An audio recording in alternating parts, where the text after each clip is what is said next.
presentation of Fox Sports. We are sports. We are Sun. The Rays finished off their homestand on a winning note, taking 2 straight from the Angels and finishing 4-3 overall. Tonight, Tampa Bay hits the road for a 10-day trip. The first stop, Minneapolis, where the AL Central leading Minnesota Twins await.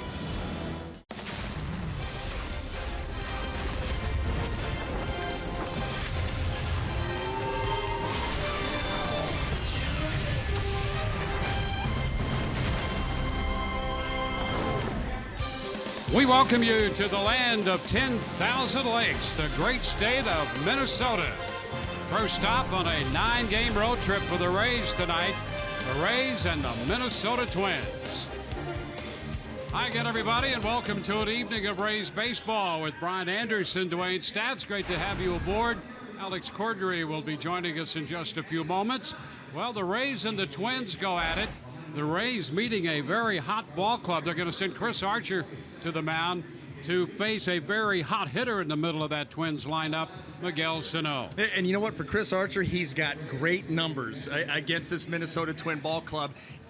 Overall, 6 starts, a 5-1 record, ERA 1.73. He's even better in this building. 3 starts at Target Field. He's 3-0 with an ERA of under 1. Now, all of these starts have spanned 36 and a third innings, and what he's done very well, obviously, is ring up the strikeouts. 36 strikeouts and 36 and a third, and he's limited the long ball. Just 1 home run given up against this Minnesota Twin team. He'll try to keep that going here tonight. It'll be difficult. Miguel Sano, look at what he's doing this year. The average 300. 11 home runs, 37 runs driven in, and that big-time slug percentage. Now, he does strike out quite a bit. 65 strikeouts. He's in the top 5 in the American League in that category. But when he makes contact, it is loud.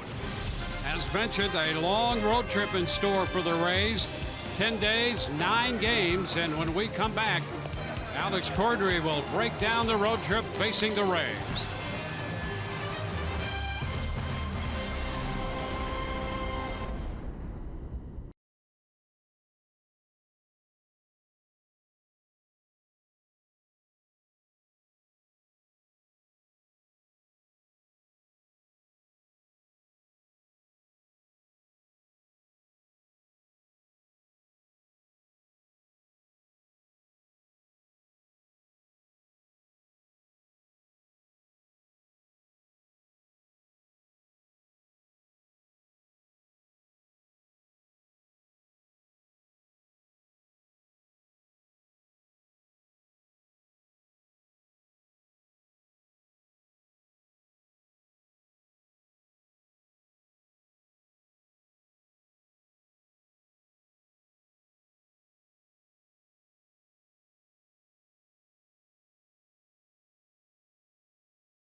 for baseball. During Tampa Bay's last road trip, they took 2 of 3 from both Boston and Cleveland. It was the team's first winning road trip in nearly a year. Well, now they'll look to get this 9-game road trip off on the right foot, and it all starts tonight. Take a look at the team schedule. Just one off day over the next 10 days. They'll go from Minnesota, then head to Texas, and then Seattle. But there's no looking ahead because Kevin Cash and his Rays will first face the hottest team in baseball, the Minnesota Twins.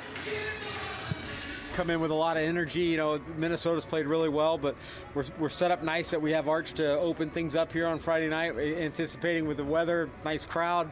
You know, a lot of reasons to be excited. We played pretty good baseball. It was nice to find a way to win those last 2 games against Anaheim. Now we're going to come in here and be challenged with a good AL Central team. Off to a good start against a good Minnesota ball club will be huge for us, carrying over into Texas and Seattle. Yeah, it should be fun. Like I said, I don't think we're all really thinking about it too much. I think we're just excited to get out there and play ball.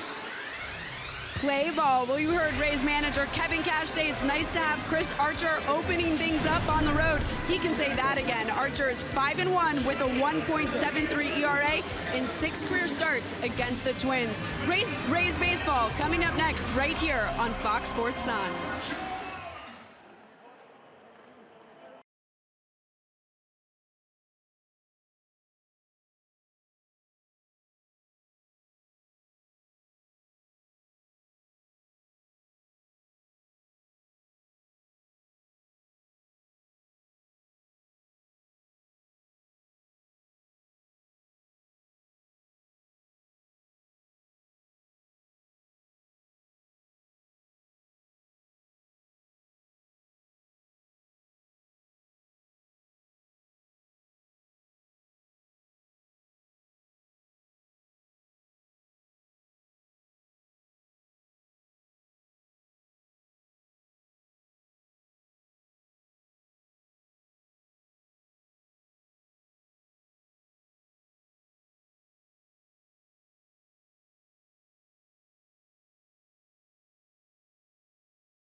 The Minnesota Twins, on the strength of a 4-game winning streak, are in first place in the American League Central, starting the day leading Cleveland by 2.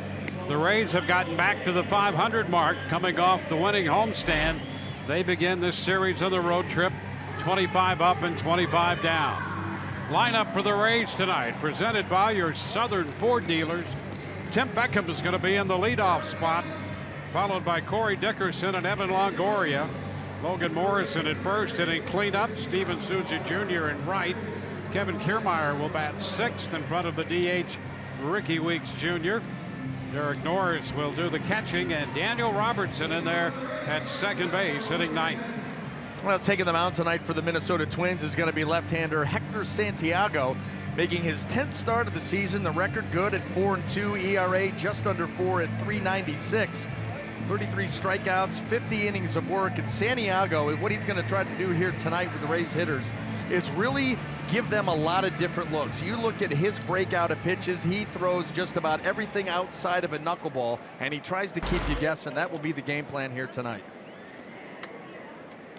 Well, Tim Beckham all set. Chris Guccione will be calling the balls and strikes. Carlos Torres at first. James Hoy second, and the crew chief Dana DeMuth down at third. Beautiful night here in Minneapolis, and the first pitch of this game is a called strike. So we're underway right on time. 77 degrees here at Target Field.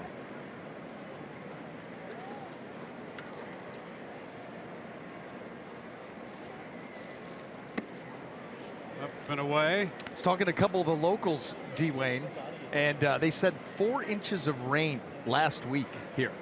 It was a monsoon. And then we roll into town and we are fortunate enough to get weather like this. Are you kidding me? Picked the absolute best weekend so far. Fastball up and a late swing. 1-2. It was. You know, Tim Beckham kind of waved at that pitch. That was a very defensive swing. You know, and again, it goes back to Hector Santiago and all the different ways that he will come at you with the changeup, the cutter, curveball, slider. Kitchen sink. Yeah, that too. Might fire the rosin bag up there. 2-2. Boy, you're right about all the pitches he has. He may have a couple favorites, but he has in reserve all of those pitches that you mentioned. A lot of guys are like that. Maybe not to this degree with Santiago, but when you're not an overpowering guy, and his fastball, you know, low 90s. Liner headed toward the corner. That's a foul ball, just foul. DeMuth on the call. Boy, just a couple inches, and that would have been a fair ball and an extra base hit. But Beckham's on his way back to the plate. Yeah, unfortunate turn of events here as you see that ball just hooking, foot or two foul. You know, this team, the Rays, have been so good at scoring early, specifically first inning scoring. And that would have been par for the course.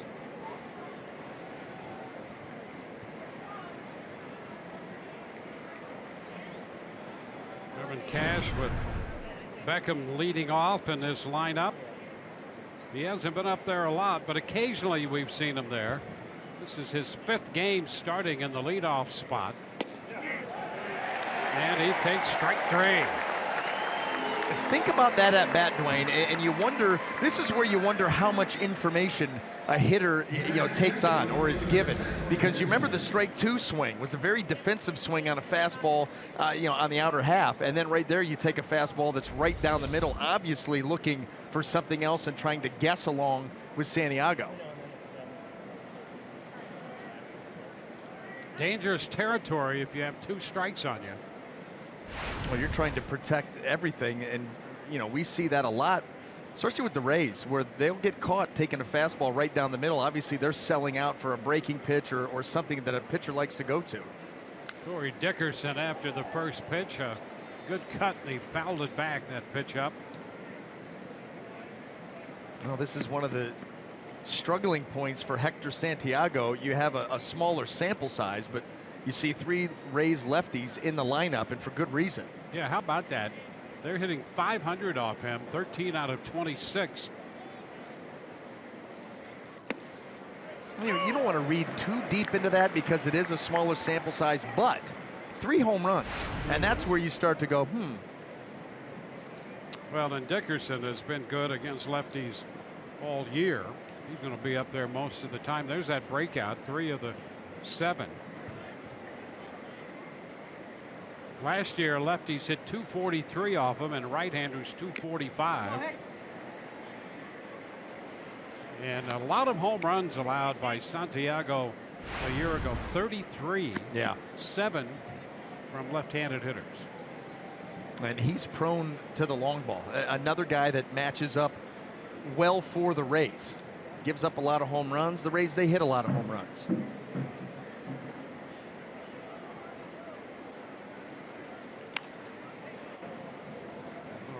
foul. Let's take a look at that Twins defense real quick while we have a chance. Brought to you by Gold and Diamond Source. And in the outfield left to right, we have Eddie Rosario, Byron Buxton, and Max Kepler. And across the infield third to first, Miguel Sano, Jorge Polanco, Brian Dozier, and Joe Mauer with Jason Castro behind the plate. An 0-2 count to Dickerson, 5th leading hitter in the American League. Takes a look at that one wide. Leading the American League in total hits with 62, Dickerson. Now he gets them in bunches. All the multi-hit games, uses the whole field, hits righties, hits lefties. It makes perfect sense. Oh, and he goes up after that pitch a little bit out of the zone and is out on strikes. On the fastball up, 2 up, 2 down, and here is Evan Longoria, our Toyota inside look, and what a season series Longoria had against the Twins last year. 7 games, and he had 7 home runs in the 7-game series. Do you remember the 4-game series here beginning of June where he hit 5 home runs in that series? I mean, obviously 1 per game overall, but 5 in the 4 games here, and for whatever reason he just feasted on Twins pitching. Those numbers pretty gaudy. Most ever by a Rays hitter against a non-intra-division opponent.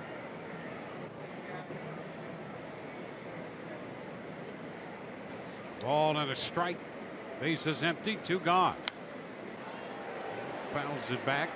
When you notice where Santiago is, Dwayne, on the rubber, he's on the far third base side, and that'll allow you to get a little bit more running action on your fastball to the right-handed hitters. Makes it easier to get the ball away to left-handed hitters, and also makes it easier to get it in on righties when you're over that far. We see a lot of right-handed pitchers do that over on the first base side. 2-2. And it really is amazing how you can move from even the middle of the rubber to one side or the other, and it changes your whole perspective. It really is a big difference. Fastball fouled back.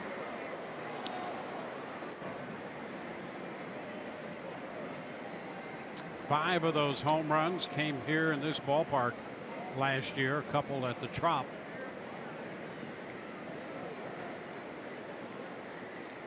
Six home runs overall this year for Evan.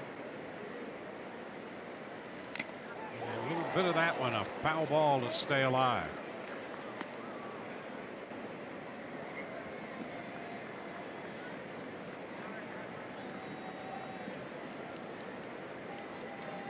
A 4-2 record for Hector Santiago, making his 10th start. ERA just under 4 at 3.96.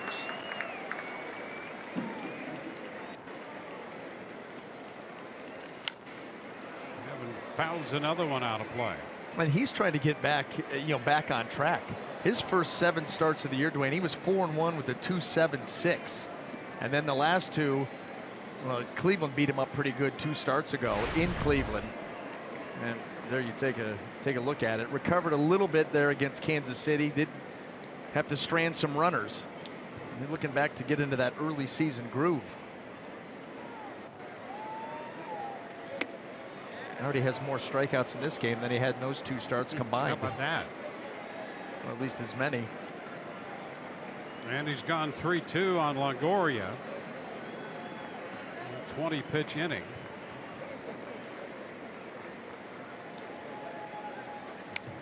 And again, a foul ball right back, a fastball.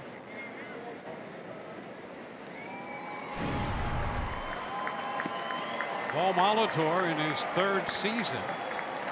First year managing, he finished 2nd in the Central. 83 and 79, a long year last year.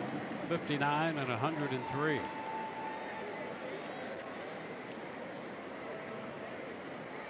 Three-2 again. Sharply hit to third. Sano comes up with it. Throw to first in time. 1-2-3, go the Rays. A couple strikeouts, and we go to the bottom of the first. No score.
Orioles. Let's take a look at the starting lineup for Minnesota, presented by your Southern Ford dealers. Brian Dozier to lead it off, then Joe Mauer, and Miguel Sano hits third in front of Max Kepler. Dennis Vargas is the DH. Jorge Polanco at short. Eddie Rosario's in left. Byron Buxton is the center fielder hitting eighth, and their new addition behind the plate, Jason Castro. Well, for Chris Archer tonight, he's just looking to keep it rolling here against the Minnesota Twins, and we talked about it a little bit in the open, but it's 6 career starts, a 5-1 record, ERA of 173. As you take a look at his numbers here this season, big strikeout numbers, 77 and 64 2/3. In fact, he's had double-digit strikeouts in 3 of his last 4 starts. And here's Dozier. Coming off that big home run year last season, 42 home runs. The first pitch is upstairs. 6 this year, hitting .253.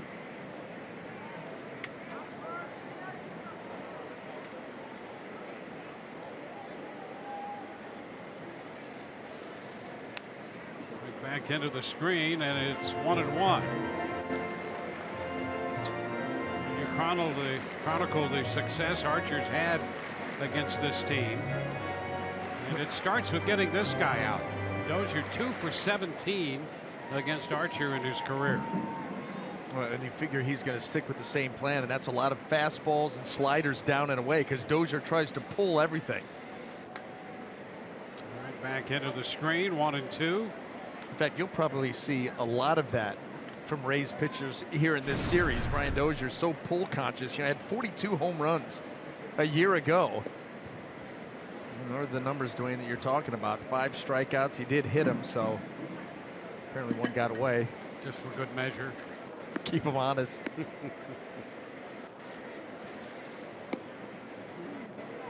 Now 2 balls, 2 strikes. Hickey, the Rays pitching coach, along with Kevin Cash.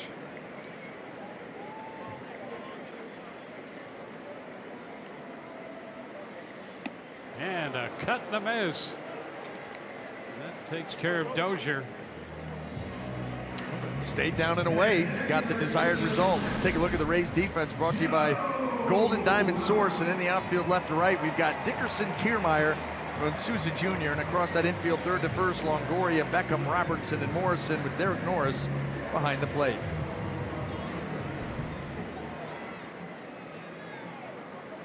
Now Joe Mauer, 266. You see there a couple of home runs and 16 runs batted in.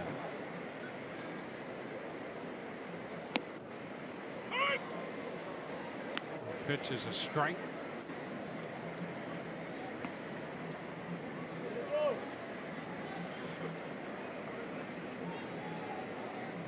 Mauer, a very patient hitter up there, but essentially a ground ball guy. And that's kryptonite to hitters nowadays. Talking about everybody trying to get the ball airborne. You're right, Dwayne. He's become a ground ball guy, more of a singles guy, occasional double, you know. You know, they're talking here in Minnesota about an attempt to get him more airborne. And they think they're making some progress, but that has been an issue with him in this lineup. And he is out on strikes. 3 pitches. A strikeout of Mauer, 2 up, 2 down. Oh, the slider down and in, and that is the pitch of choice. Right-handed, left-handed, really doesn't matter. Chris Archer can make it disappear. Well, you know what's interesting, Dwayne, is Joe Mauer's more of a throwback type player. And this organization was a throwback type organization. Not so much anymore. You know, with Terry Ryan out, they've become much more analytical, all of that kind of stuff, the different advanced metrics in this game, and they're transitioning into that. So it would make sense, hey, let's get this, he's a big guy. He's a powerful guy. Let's get the ball in the air. That's the new age, baby. So it'll be interesting to watch him throughout the year to see what happens with that. We've This seen guy, Sano, 11 home runs. He can lift the ball. drive it, lift it. He hits it hard. There's no doubt about that. Does strike out a lot. You know, you wonder how sustainable his numbers are. You know, that BABIP, batting average on balls in play, is 459. That's not really sustainable. So when he hits it hard. But, I mean, come on.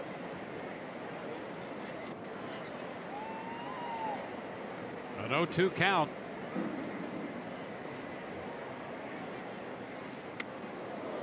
Up and in.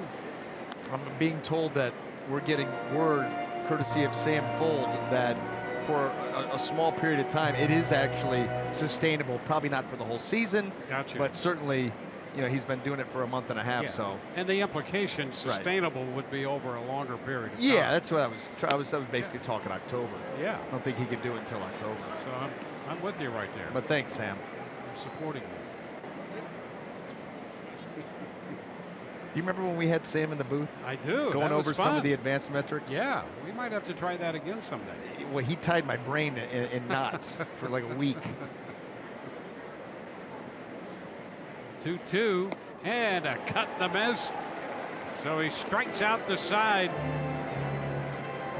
3 strikeouts in the first inning for Archer. He got Dozier. Just started, went 2-2 with him, down and away. 0-2 slider to get Mauer, and here's the strikeout pitch of Sano. On to the second inning, no score.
Three up, 3 down for the Rays. 3 up, 3 down for the Twins.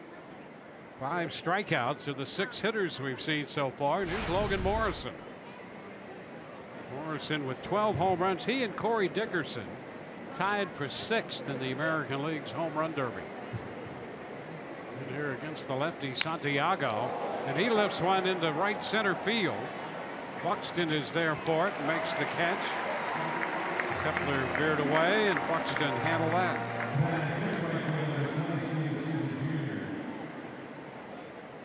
22 pitches in the first inning for Santiago, 16 strikes. Archer made 13 pitches in his first, 9 strikes. I'm going to tell you something. That may be the sharpest inning I've seen Chris Archer throw, and he's had a lot of them, don't get me wrong, but everything, the fastball, the slider, the depth, the velocity, that's as good as I can remember seeing him. And like I said, he's coming off a start where he punched out 12 against the Yankees in 6 1/3. So the stuff was there, but boy, was he crisp in the first inning. Such a trouble spot for him a year ago.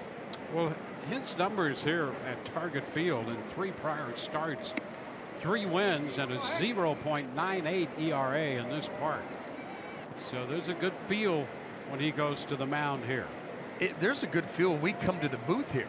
I can remember we walked in here when this place opened up. Yep. And, you know, I walked down the concourse, came up to the booth, and I'm like, hands down, this is my favorite ballpark in baseball. Yeah, This the place is- concourse, the depth of the concourse is Yeah. at least 40 feet.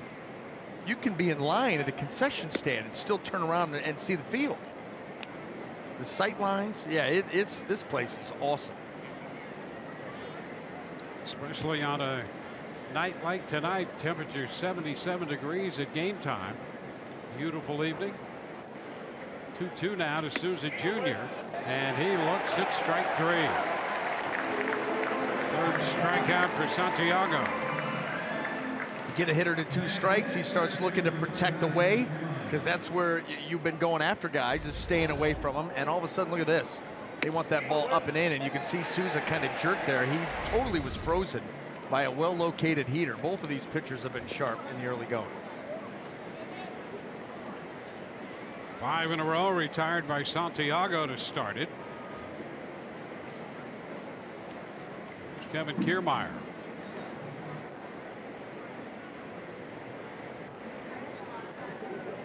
Kiermaier hitting .235 on the year. There's a base hit through the hole on the left side between Polanco and Sano. So he didn't waste any time jumping on the first pitch. No, and Kevin Kiermaier, if he can continue to do that consistently, slap the ball the other way with his speed, you know, get on base, become a stolen base threat, and I wouldn't be surprised as you see him just take that pitch middle away and slice it between short and third. You see where Sano's playing to take away the bunt, and you just slap it right by him. Well, like I said, I think that you may see him, you know, for a left-handed pitcher, Hector Santiago has a lot of action against him on the base pass. So with 2 outs and speed to burn over there, why not? Ricky Weeks Jr.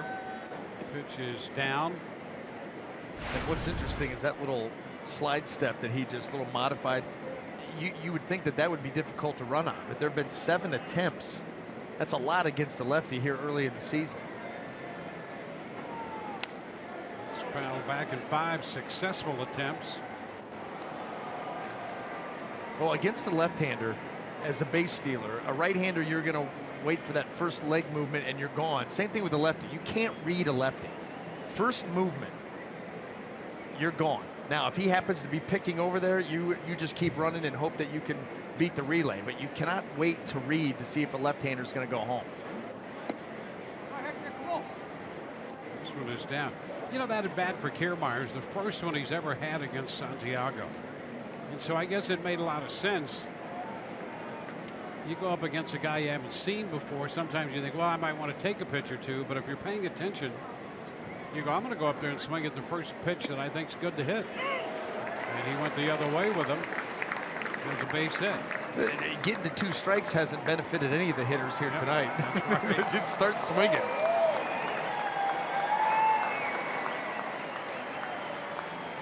Two now on Weeks.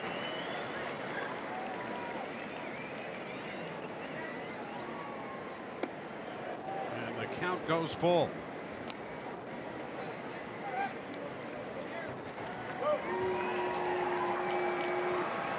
Derek Norris, the Rays catcher, is on deck.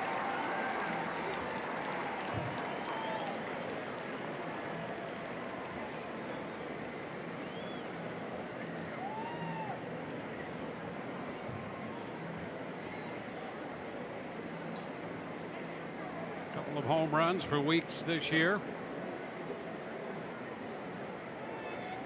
And he is out on strikes. 2 more strikeouts in this inning. The Rays leave a man. No score through an inning and a half.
Rays baseball on Fox Sports Sun. He's been outstanding. That's how manager Kevin Cash described Daniel Robertson's defense. He credited the last 2 wins, saying that 2 very big plays that Robertson came up with were a big reason why the team won. Now, when talking about the Rays, he also added that in the dugout, they're thinking, man, I hope this ground ball goes to Robbie, which says a lot about a young player. It definitely speaks volumes, guys. Yeah, you're right about that, Alex. And wherever he plays on the infield, second base, shortstop, third base, made a great play yesterday. Max Kepler, the young right fielder, taking a strike on the outside corner. And the thing, too, with Brad Miller being out, he's getting regular playing time. And guess what? He's holding up his end of the bargain. You get into a rhythm out there. You're used to being back in your element of playing all the time. It's easier for things to start happening a little easier for you. Yeah, you know, here's a young guy gets a chance to string a few starts together. He doesn't appear to be nervous about that. He's confident that he can play wherever they've placed him on the infield. And he's done a great job.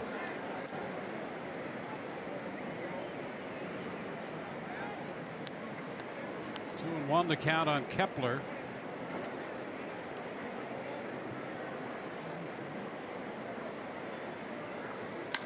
Ground ball hit right to Beckham. And that'll be the first out in the bottom of the second. Oh, what it does too is it improves your team. It gives you quality depth. You know, you're not wondering what can, you know, if Daniel Robertson has to go out there and play for an extended period of time, how's he going to hold up? Well, he's holding up just fine. Yep. And you know, you get a guy like Brad Miller back, and it just thickens up your team where you've got quality everywhere. And Kevin Cash can give guys a day off, keep them fresh, keep them rested, and there's not going to be any drop off in production.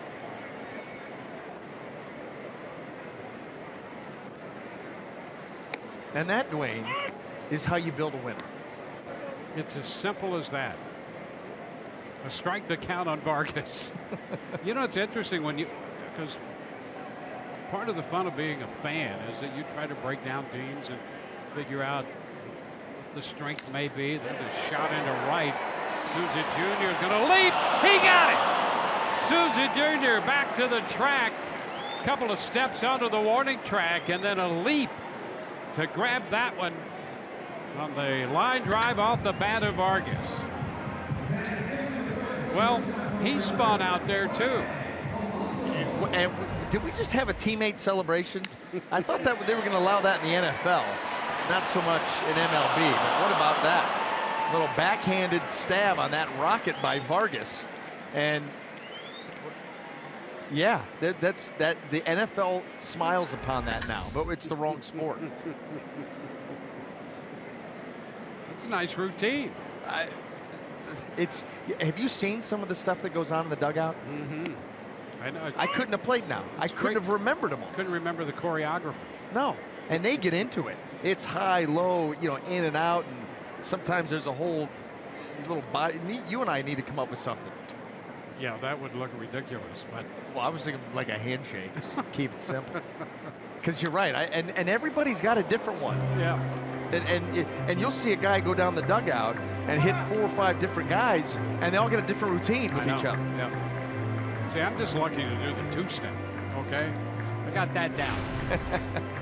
Put a little George Strait on, and we're good. Anything beyond that, you know, we're gonna have to work on it for a while. And out of the sight of a lot of people would be a good idea. Yes, amen. Polanco with a 2-strike count, and that came close. How about Dubuque says no. What about the little dance right there that just happened? I think Chris Archer figured this was going to be called back there by Guccione, and it absolutely could have and should have. And he did a little 2-step off the mound. Tap foul right there holds the count. And a ball, 2 strikes. Take a look at that pitch and Archer's reaction. He's getting in the groove, watching his outfielders. Yep. Oh. spring loaded there. He's trying to keep it quiet. Balls back up the middle. We've seen that.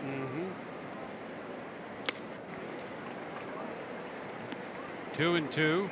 I think at some point we need to put together the best of, because this year he has had a number of balls sharply hit back up the middle where these guys, they got to stop doing this to me. It's a story. You're hearing voices. There's Kiermaier drifting back toward left center, and he makes the catch. 1, 2, 3. We go to the third. The Rays and the Twins are scoreless. There's Souza Jr. and his defensive work, and then the celebration.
Number of Rays fans here tonight at Target Field. MLB.com at bat, your #1 mobile app for live Rays baseball. Stay connected with a fully customizable experience. Get Rays home screen icons and app features, as well as game day, live game video highlights, StatCast, and more. Download MLB.com at bat today. Derek Norris goes after the first one. Fouls it out of play up the right side. Norris, then Daniel Robertson and Tim Beckham.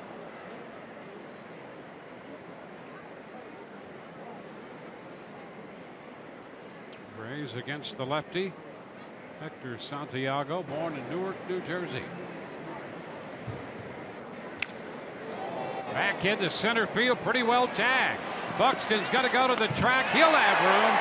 Just as he got to the wall out there, he made the catch. Well, Norris gave that one a pretty good ride to straightaway center. Boy, he certainly did. You're right down the middle, and there's Buxton. Boy, he can go get him. Able to just pull up there and make that catch before gently going into the wall. Well, you talk about two premier center fielders in this game tonight, Kiermaier and Buxton. Fence 8 feet high out there in center, and he went right back to the wall. Made a little soft contact and held on. Now Daniel Robertson takes the pitch up. Robertson at second base tonight, hitting 195 overall. The strike. He's made 9 consecutive starts, and he's hit 241 in that stretch, which is a little better, I think, indicator of what you might get from him. You know, we've talked about young players coming up. They've played every day all their lives, and then they're looking for an at bat here, maybe 2 there. Every 4 days, 5 days, get a start. Tough to play like that. Oh, really tough. You know, that's why it's tough for a young guy to be a designated hitter. You know, to not go play in the field. Sure, he's in the lineup every night. You know, it's the same idea. You're just out of rhythm. Yep. 2-2 now to Robertson. Sends a fly ball to right. That ball has some carry on it, I think, more than Kepler thought. He actually went back to the track to make the catch. Oh, hey, Dwayne, here's the deal. See this shirt right here? Yeah. I mean, you can only sell that once, right? One would hope. Can you imagine two dads heading to the game, yeah, wearing that shirt and coming up nose to nose? Yeah. You would really have to almost cage match it. It would be a face-off. Yeah. No question you about can't, that. the Tampa Bay greatest dad. That's over with. Period. End of story. You can't sell that but once. That's a statement. It is. It's not to be shirt. right.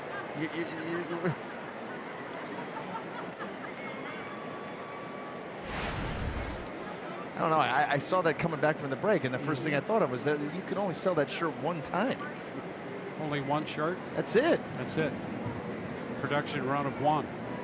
I can't imagine the profit margin's very good, but that guy's certainly happy. 0-2, the count on Beckham.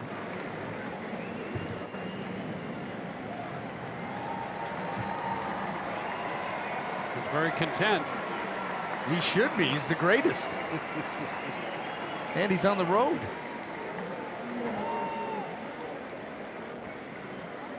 And a cut and a miss. Beckham missed the breaking ball. 1-2-3, go the Rays. We are scoreless.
Baseball on Fox Sports Sun, brought to you by your local Ford dealer.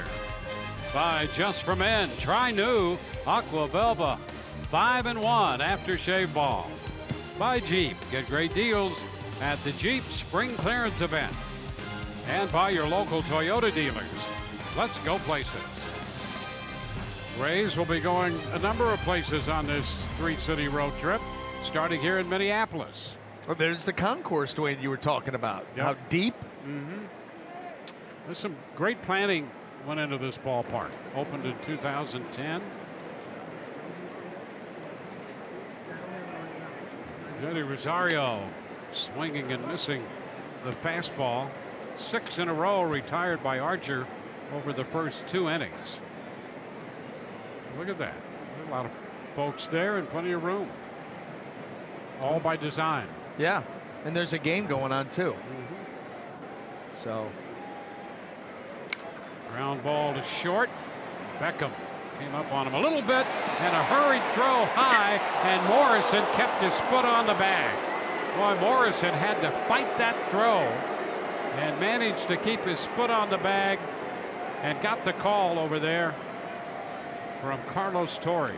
I'm going to tell you something, Dwayne. The reason that the throw was bad is because Tim Beckham takes his time right here and then realizes, uh-oh, he's going. He rushes the throw, and it's up and away. But a great job by Logan Morrison, who can cover some ground, and that foot was definitely dancing on the top of that bag. Twins are taking a look to see if they want to take a look at it, but Tim Beckham got caught by surprise there with Rosario. Yeah, and that ball came up on him a little bit. It did. It got up in a little bit, but even so, yeah, you know. So Morrison, that was a great job by Morrison to get that out at first base. No question, no question.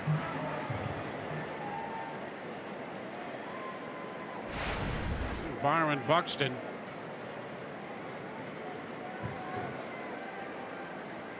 You know, that's what you wonder too, the delay in the throw, because it did come up in him, you know, on him a little bit. Was he not able to get a grip? You couldn't really tell from what we saw, but you're used to having that ball out in front, and now all of a sudden it gets up close to the midsection, and you know, sometimes you get handcuffed a little bit. Whatever it was, it made a lot closer play than the Rays would have liked. Buxton missing that fastball up.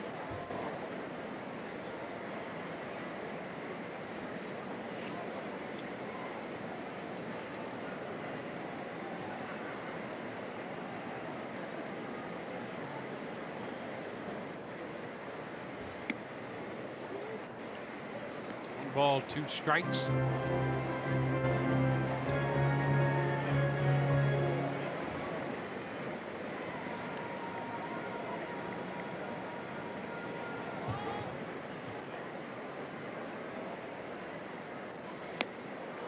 And a cut to miss. So quick work right there. Strikeout number 4. Kids Heaven Longoria wants you to read your way to the ballpark this summer through the Reading with the Rays program presented by Suncoast Credit Union. Kids receive prizes for reading and receive 2 tickets to a Rays game for completing the program. You can sign up. Just visit your local library. For more information, visit raysbaseball.com/reading. Jason Castro coming over from Houston. Now the everyday catcher for the Twins. The pitch is a strike.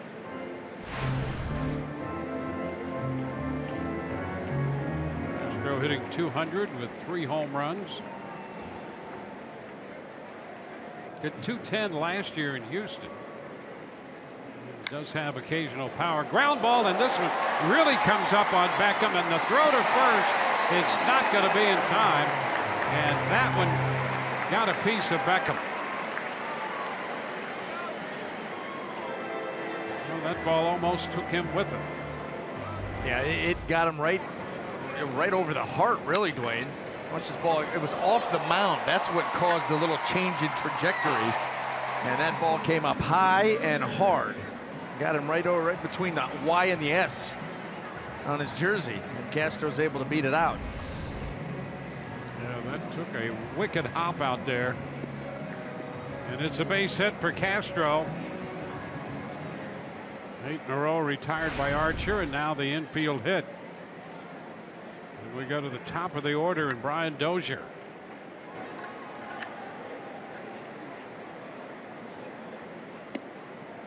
First pitch is a strike.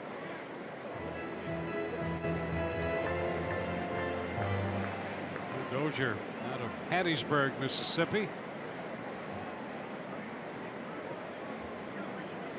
Talking about his propensity to pull the ball, he led the major leagues last year in pull rate.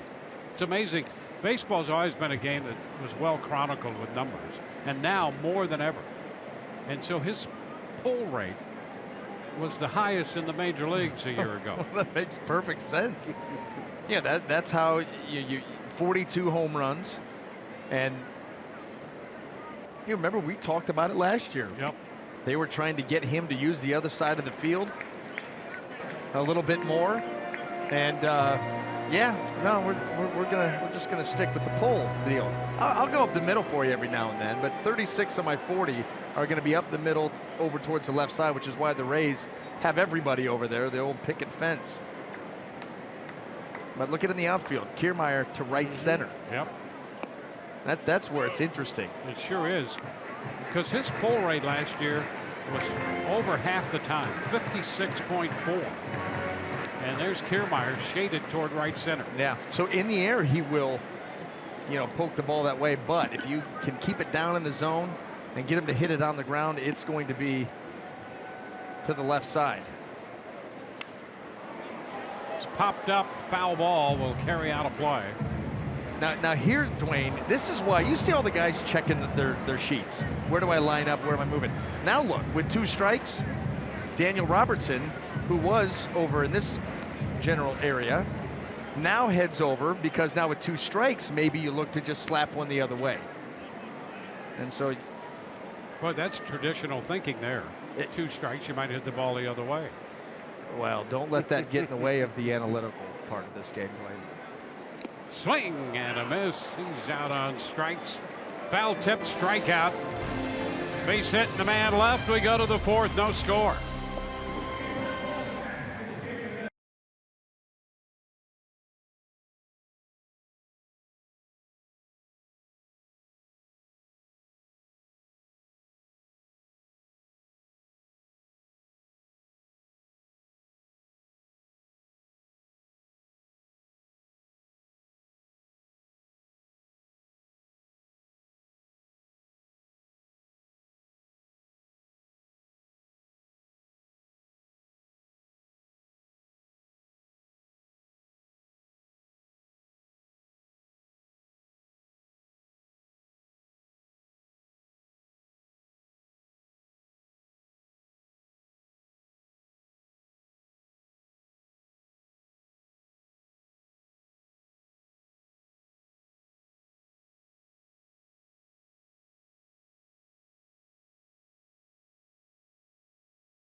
The greatest players in the world descend upon Erin Hills for one of golf's most anticipated events of the year.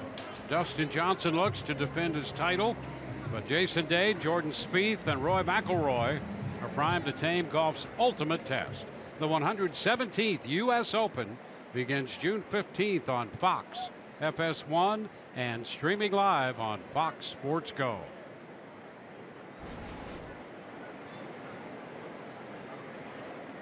Here's Corey Dickerson to open the 4th.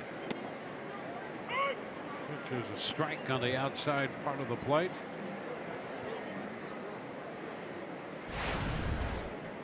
Dickerson chased a fastball up his first time, a strikeout victim. Right back through the middle, the middle, and into center field. Santiago to be heads up on that one.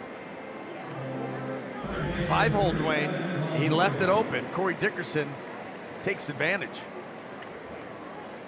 Because look at where the defense is set up as that ball just squeals right between the legs of Santiago, but they got to play him pretty traditional because he'll use the whole field, and so that opens up the middle. How many times have we seen a hard hit ground ball up the middle and all of a sudden there's a shortstop second baseman right there to make the play?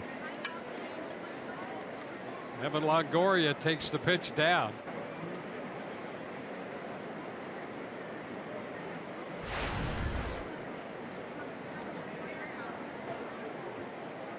Want to know the count to Evan. 2 balls, no strikes.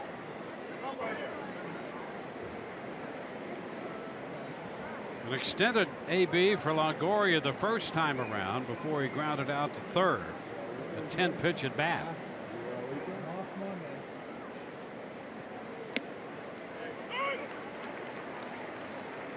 One.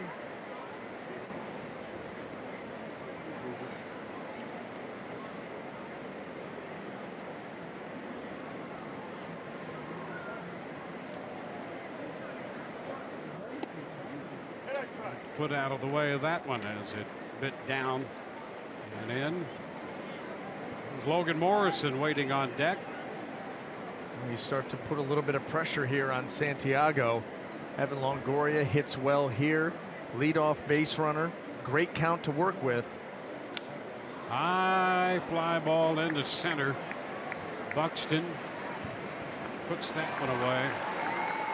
Well, you could see the disappointment right after the swing from Evan Longoria because he had a great count, had Santiago a little wobbly, and he got a good pitch to hit. And when you look at Santiago's career, he has been home run prone. Oh yeah, he'll give him up in a big way. That pitch right there, you know, you're fortunate in a count like that it doesn't leave the yard, or at the very minimum hit hard for a base hit. Evan just got underneath it. You could get one here though, Dwayne. Logan Morrison. Yeah. And a big cut. Strike one. Tried.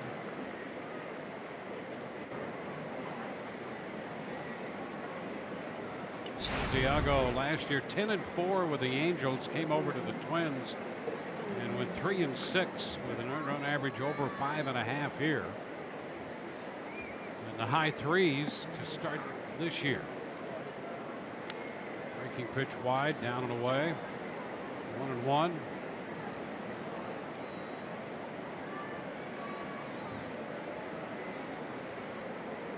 Morrison 246 against righties, 241 against lefties coming into play tonight.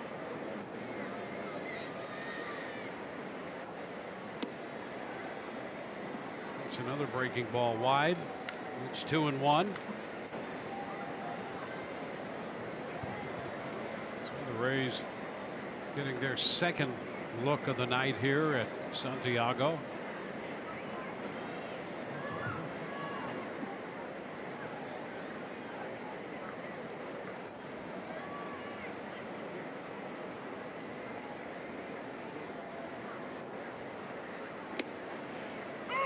He finds the corner on that one. Fastball at 91. 2-2. And that's where he has to work, Dwayne. He's not going to overpower you. He can trick you from time to time, but he certainly is not going to overpower you. And he's got to live on the edges, and he has to live ahead in the count. Boy, the numbers with Santiago when he is ahead versus behind are night and day. We're talking double on base percentage. It's crazy. So he's got to pitch out in front.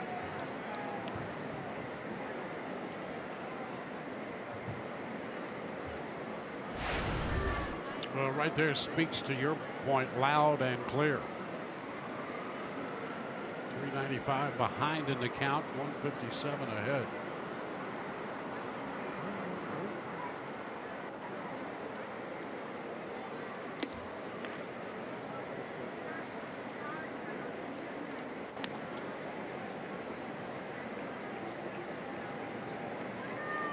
Three balls, 2 strikes.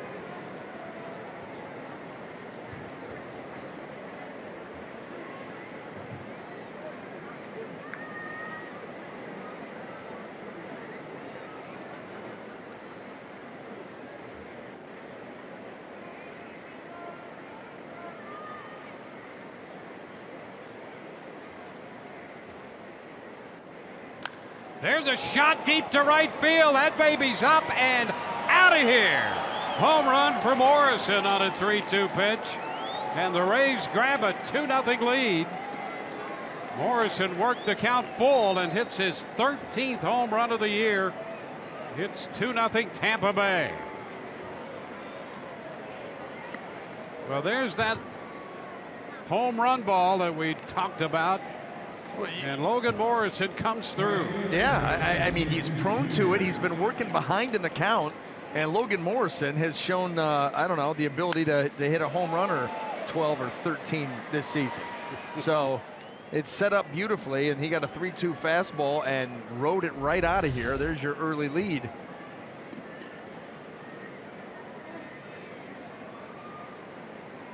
Morrison now with 34 runs batted in. First pitch is a strike to Steven Souza Jr. Well, that pitch, that ball exploded off his bat.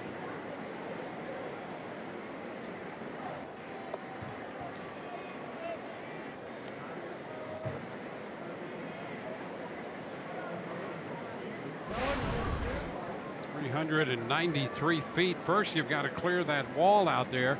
That's 23 feet high. And he hit the ball a long way and hard. Now Souza back into left field, but that's going to be catchable. Rosario makes the grab. And just as he got to the track, 2 gone.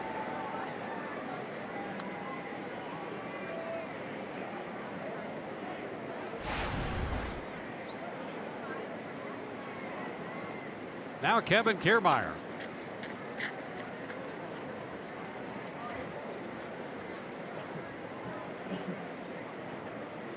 Kevin singled his first time.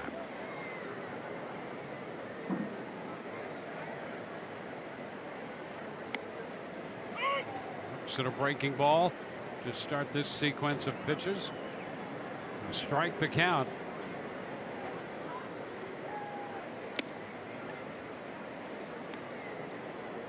Ball, 1 strike.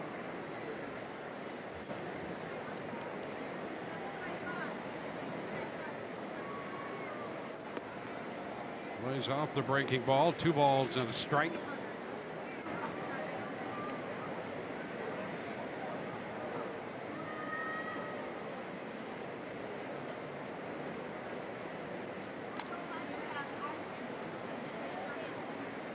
The Rays got the leadoff base hit from Corey Dickerson, and 1 out later, after Evan Longoria missed a pitch on 3-1, hit a fly ball to center.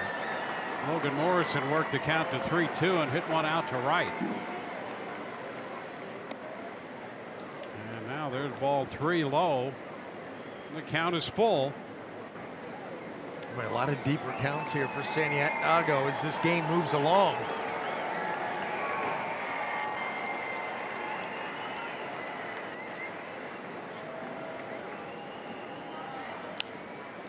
Pop down the left side, foul territory, and that will be out of play.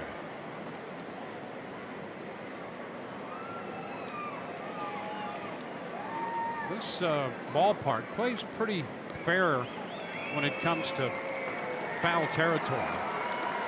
Yeah. You know, it might tend to have just a little bit more foul territory, but it's pretty fair that way.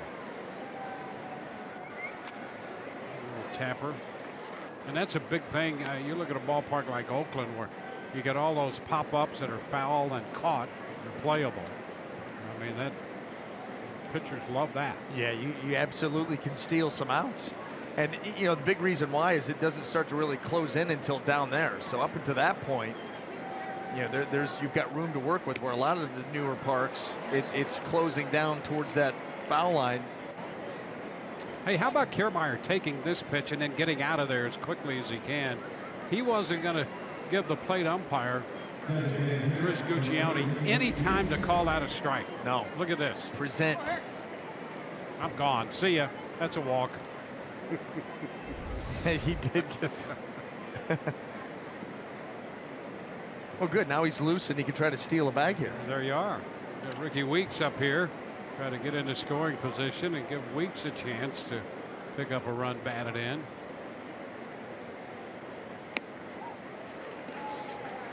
A little late right there.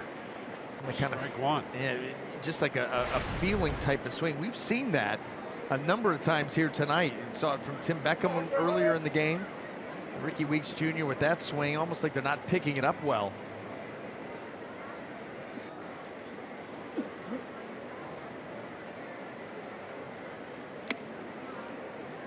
downstairs. 1-1.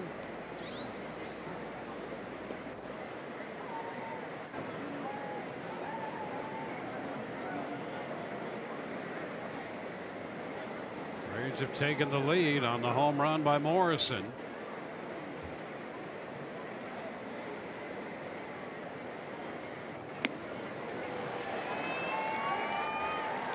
Feeling for that one. 1-2. Yeah, not having a good AB here so far, but that's why you get 3 strikes. All of a sudden now he can lock it in, rip a ball the other way, or do something to extend this inning, and it turns out to be a great at bat. So we'll see.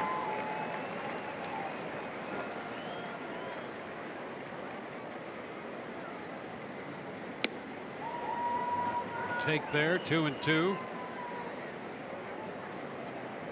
Registered at 94. That might be the high mark of the night in terms of velocity for Santiago. Yep. Trying to get out of this inning, realizing he already may have given the Rays too many runs. And a cut and a miss. Weeks out on strikes. Rays grab the lead, however, on one swing of the bat by Logan Morrison. We go to the bottom half of inning 4. Rays 2, Minnesota nothing.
Rays the lead and taking over the team lead in home runs with 13.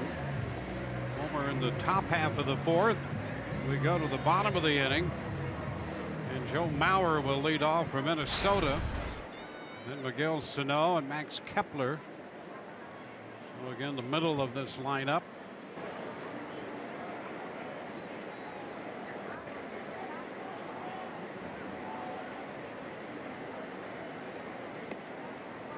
Pitch is down and in.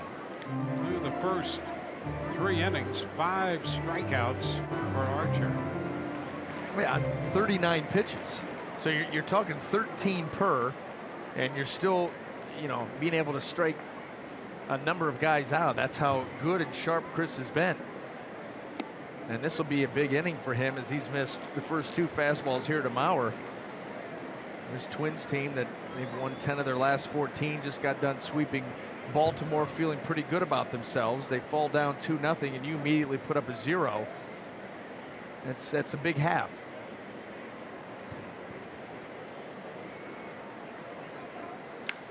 Liner the other way. It's going to stay up, and Dickerson makes the catch. Boy, for a moment it appeared that might sink, and Dickerson charged it, reaching across on a backhand to make that grab. Yeah, an odd angle coming in. Corey Dickerson. And this is going to be a difficult play. The other way, Mauer ropes it, But look at him just get a beat on it, and then you could see him attack the baseball. He gets a beat on it here, now go out and get it, and he does just that, and he needed every bit of the inches in that glove, whatever it is, 11, 12. I don't even know what's legal anymore. They made the first baseman's mitt bigger, as if it needed to be any bigger. Got to be able to Sano scoop. fouling it back, strike one. Oh. Well, Looks regulation. Made a nice play. and a big play as well with Sano coming up, as hot as he has been. Second in the league and runs batted in. And now it's an 0-2 count.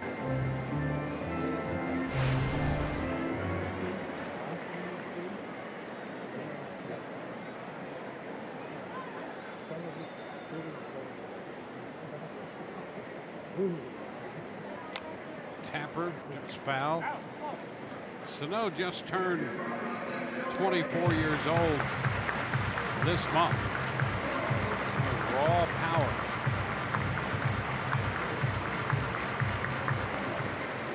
Hit 25 home runs last year, hitting .236 with 178 strikeouts. And is out on strikes for the second time tonight. Take a look at the Chris Archer strikeouts tonight. He has a half dozen right now. They've been impressive. He was sharp from pitch number one. See the depth on that pitch. I mean, just down and in, disappearing slider. It's been one after the other.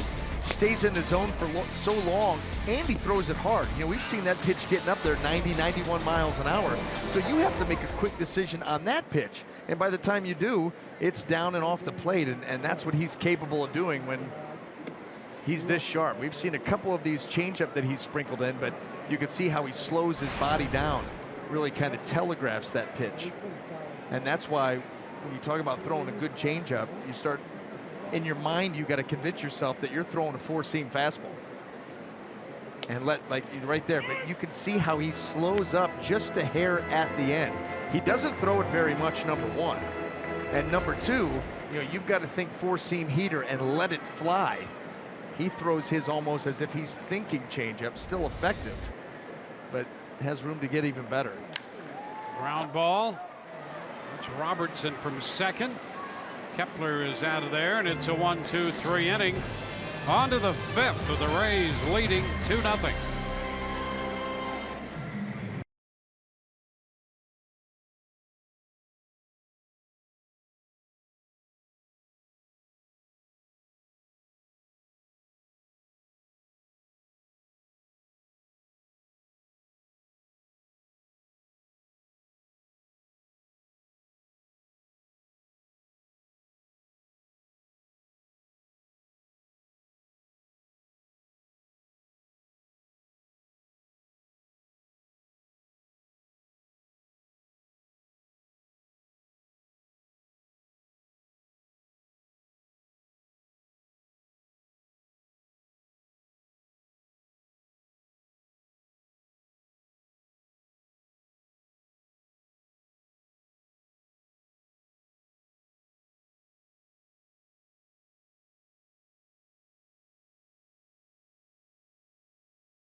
By your Southern Chevy dealers.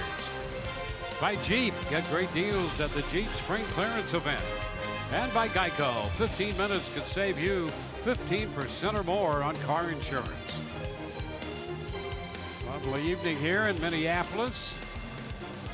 Rays opening their series against the Minnesota Twins. Pitch to Derek Norris is in there, a strike call. A beautiful setting. Rays have come in here, changed hotels. Yes, we did. And it's just a nice little walk to the ballpark now. It's very Toronto-esque.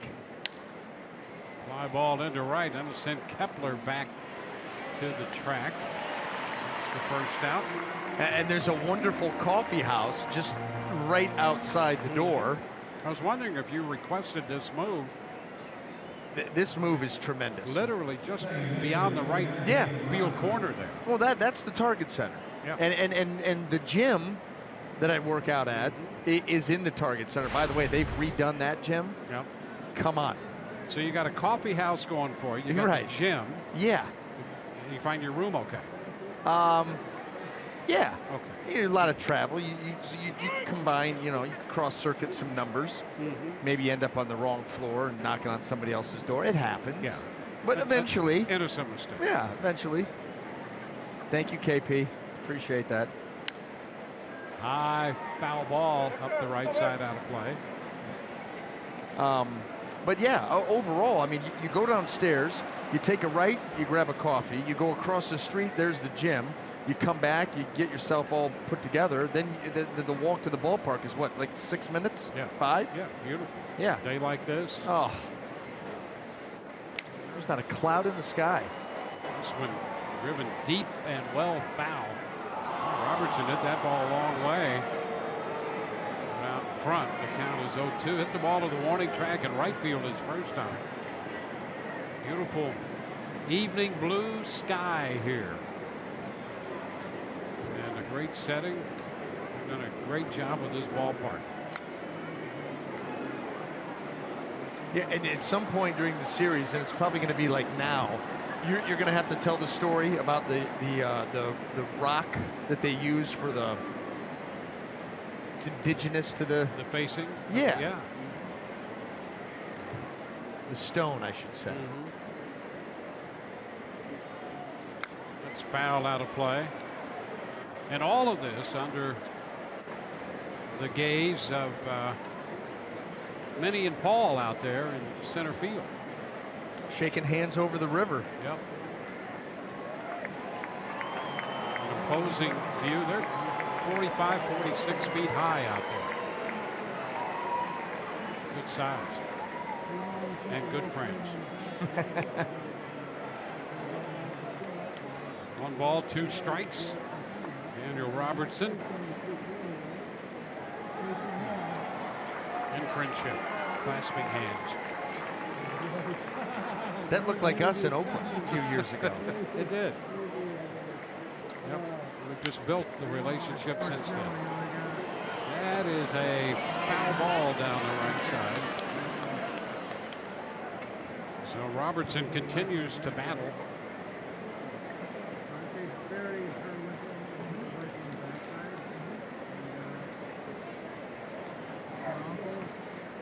Interesting what happens when you get a chance to play, string some games together.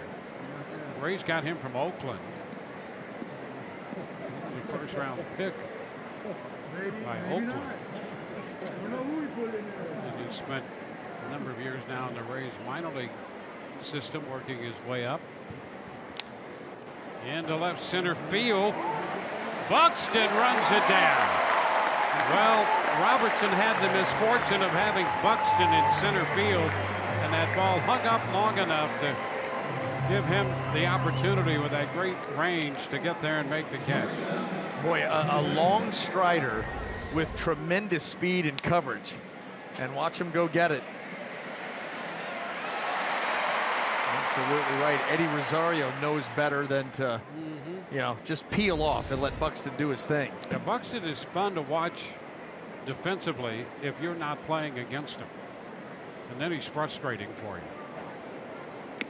Well, it's like Kiermaier on the Rays side. That's right. I mean, these teams come in and you think you hit a ball hard in the gap and you're going to have something to show for it. And these two say not so fast. Tim Beckham now 0 for 2, a couple of strikeouts against Santiago. Down on the count 0-1. Takes it wide. 1 ball, 1 strike.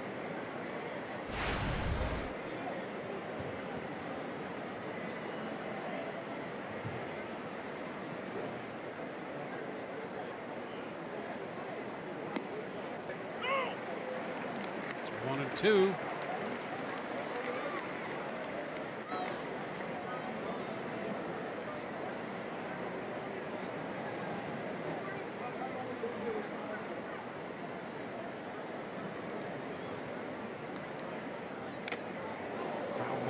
There. Big cut.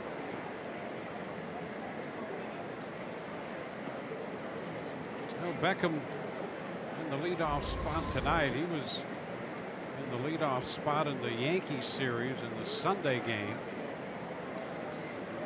And went 0 for 4. A little two-for action right there. Yeah. Off Castro's mask, then off Guccione's mask.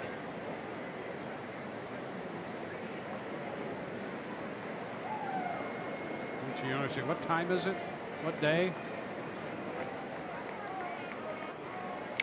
There's a base hit, punch right back through the middle on a 1-2 pitch. It stayed up. And a 2-out single for Tim Beckham will get Corey Dickerson to the plate.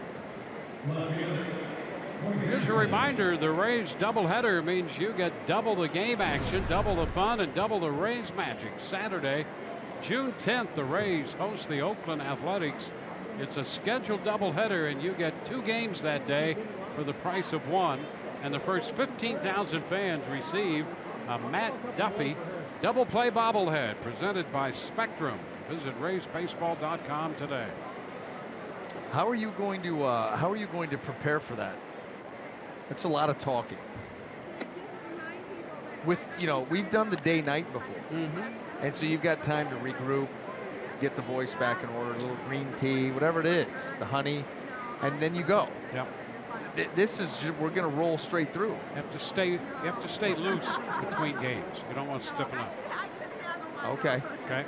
Yeah. Yeah. So it'll be a short intermission. We'll be right back playing baseball before you know it. So we'll have a little conversation, nothing strenuous, just something to keep the cadence going. And then, and after that first game, probably have to replenish. So maybe a little something light. Yep. And then get right back into it. That's right.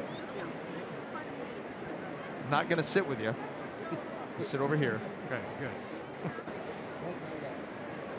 I think that's the way it should be. 2 outs with a runner at first. The old-fashioned double play, double header. Like a double feature. It is. It's old school. Every once in a while it happens out of necessity nowadays, not scheduled. That's like. Yeah. Hey, the Twins know something about that. Ooh, yeah. Coming in, the Rays are 25-25. Minnesota's 25-18. 7 games difference there. And they've had 5 postponements. High popper foul ball, and Sano got there. He wasn't sure. He stopped and started a couple times, but it stayed in play. Dickerson is the 3rd out. Rays leave a man. Bottom of the 5th coming, 2-0 Tampa Bay.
by T-Mobile. Well, some big names on the verge of coming back and getting back into action.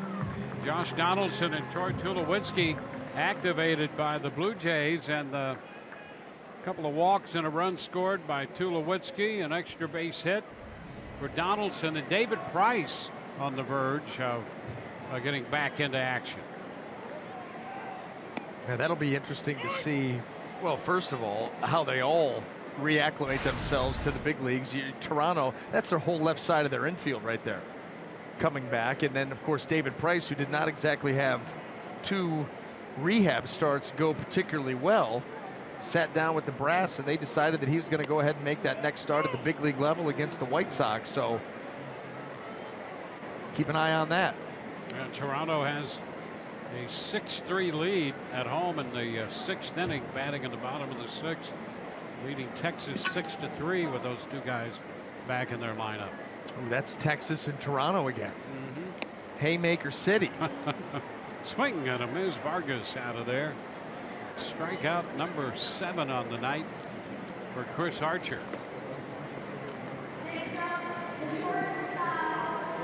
Your boy's back at it, Dwayne. Justin Smoke. Oh, yeah. Popped another one tonight in that game. He's emerging as a legitimate force in that lineup. Well, someone had to step up. You know, Tulowitzki, Donaldson, they're trying to hang on for dear life here in the first half of the season, and you needed somebody to answer the bell. And your boy Justin doing just that. 30 runs driven in, Dwayne. 30. 11 bombs. Yep. Making you look good. You did. That's your guy. Kurt Suzuki. Used to be here.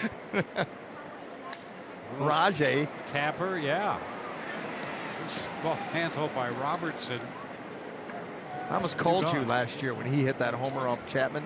You know, we exchanged a couple texts there. Yeah. Wondering what was going on half the time.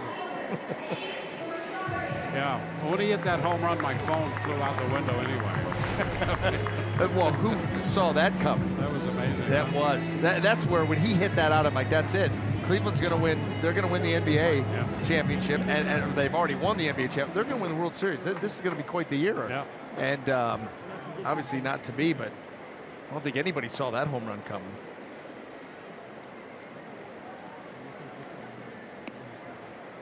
By the way, did you see? Look at this. All you have to do is talk about it, and here it is. Go down and get it, Davis. Yeah.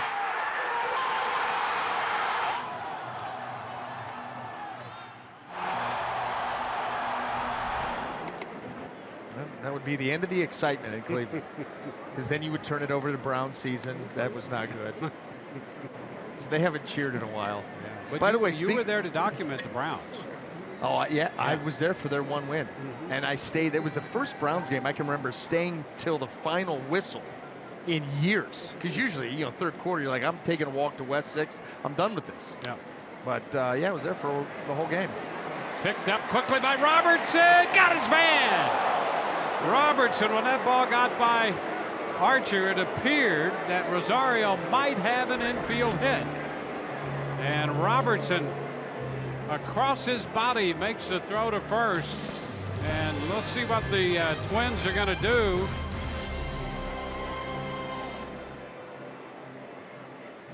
Archer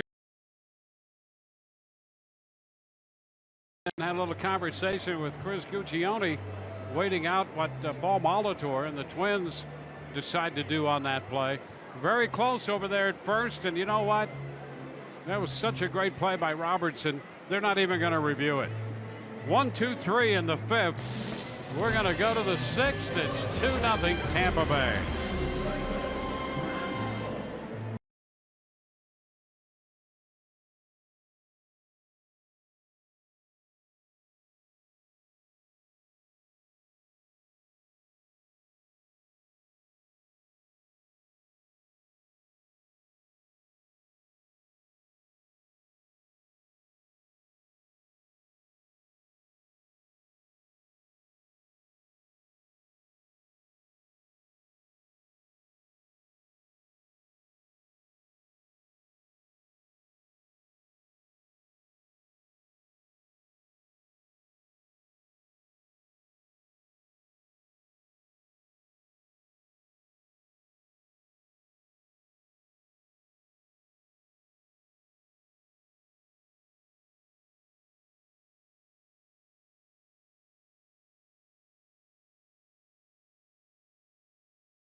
Well, here we have Evan Longoria lifting a fly ball to deep right, and it's caught by Kepler up against the wall.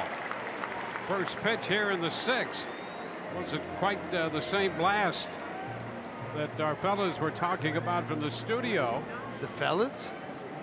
How But about Rob? he made a bid for an extra base hit. He did, and he's got the power to be able to do that too. A few feet over Dwayne, he catches the overhang, and he does get that ball out of here.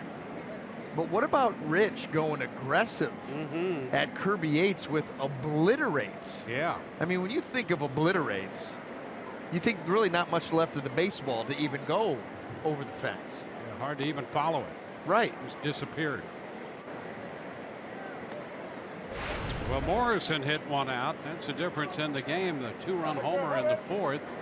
Logan Morrison belting his 13th home run. See, everybody's coming strong tonight. And I think it has to do with the fact that, you know, we weren't televising yesterday. So we didn't get to see the Rays win a ball game 4-0. And yet we come back today and we see Logan Morrison take that fastball way out of here. And right now, that's the difference in the game. But that's what I think it was. Well, it's a team effort by the entire crew.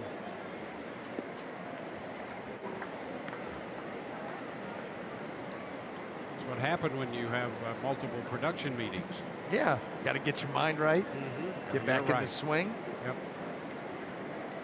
Time to get it right.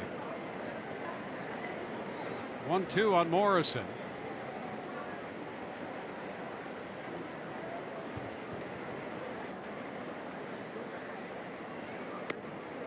Upstairs, Rays facing the left-hander Hector Santiago. Take a look at this now. Morrison with 13, starting to push Aaron Judge and Mike Trout.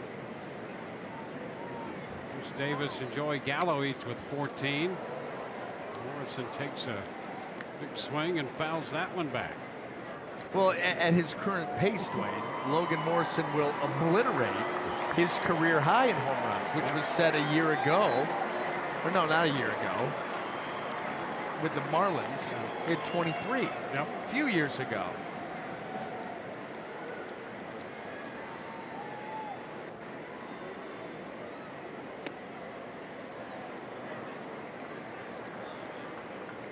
Three balls, 2 strikes. Steven Souza Jr. on deck. Dwayne, I've just been told that I just obliterated the unicorn. And there really is not much left of it. Oh man, that's not good news. We were on pace tonight.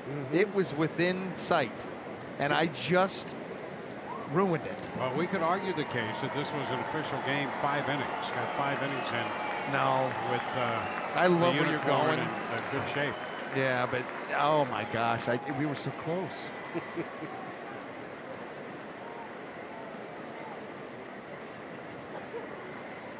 And the pitch inside. Well, maybe that walk by Logan Morrison can help my partner out a little bit. He's feeling a little low. So a man at first, 1 out. The Rays in 7-Eleven, bringing a $7.11 ticket to Rays fans. Just visit a local participating 7-Eleven store. Pick up a Rays discount coupon for the game Friday, June 9th against the Athletics. Keep saving the $5 Budweiser and Bud Light drafts exclusively on the Budweiser porch. Ages 21 and over, please drink responsibly. Rays up. We'll be back. New pitcher coming in.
After 5 1/3, leaves with a man on. 101 pitches for the left-hander.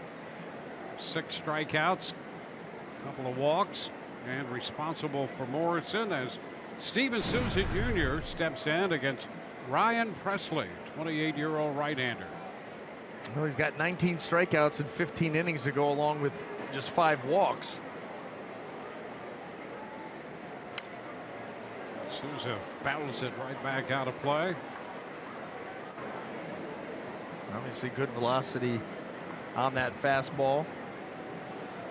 This Twins bullpen, they've done a nice job this season of protecting leads. Obviously they don't have that in this instance, but not giving up too many leads, blown too many saves. Yeah, pitching and defense, something that this Minnesota franchise forever would put forward as their strength. Very proud of that. And in recent times, those two elements have not always been there for the Twins. Trying to get back to some of that and expand their approach to the game as well. It'll be interesting to see as the analytics start to take over this franchise, how they start going after pitching. As far as we know that strikeouts are big in the game today, and you know, the Minnesota Twins. Runner goes, and Souza sends a fly ball into right. Kepler's going to be there to make the catch, and Morrison retraces his steps. 2 gone. You know, for the longest time, they've not been a strikeout staff, and that's again true this season. Yeah, they were a pitch to contact team. Yes. And solid defense. But both their pitching and defense, with that approach to pitching, had fallen upon hard times. Yeah. Defense has been good this year. They're tied for the fewest errors in Major League Baseball. Got an athletic outfield. Miguel Sano moves back to third base. He's acclimated himself quite well there. And Polanco's play at shortstop has been a pleasant development for them. Kiermaier takes ball 1. Well, here's the thing. If you are going to have a pitch to contact staff, which they still do this season, you better be able to catch the ball. You better be able to cover some ground. There's a shot, well tagged, back into right, and that one is gone. Home run for Kiermaier.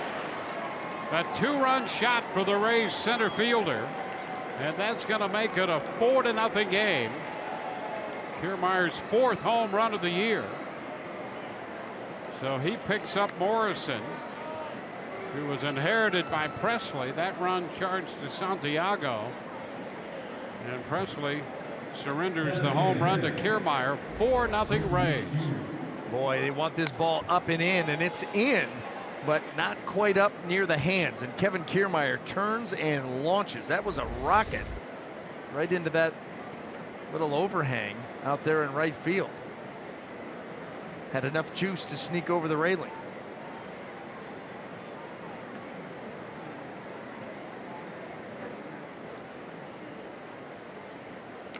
Ricky Weeks Jr. swings and misses.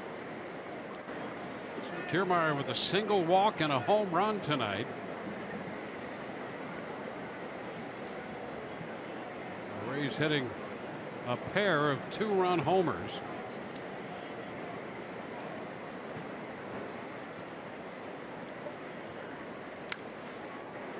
Out of play, 0-2.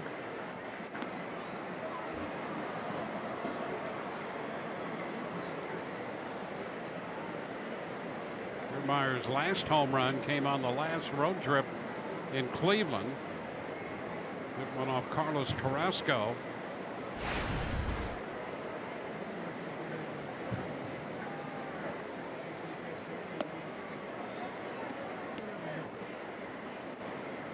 One and 2. You see Matt Andriese right next to Kiermaier, and well, kudos to Andriese for the 8 shutout innings against the Angels to close out the homestand. Base hit shot through the middle on a fastball. Boy, that was a healthy fastball. Mid to upper 90s there. And Weeks has a base hit. He was all over it. You know, the fastball by Presley has no movement to it whatsoever. Now it moves in the miles per hour, but it's not a heavy 96, 97. And Ricky Weeks Jr. just blisters that ball right back up the middle.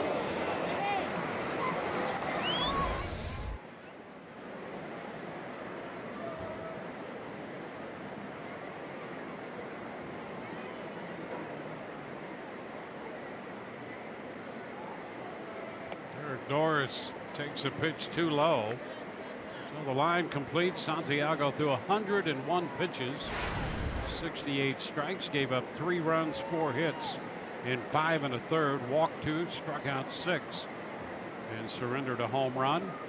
Presley has given up a home run now. Weeks back in at first.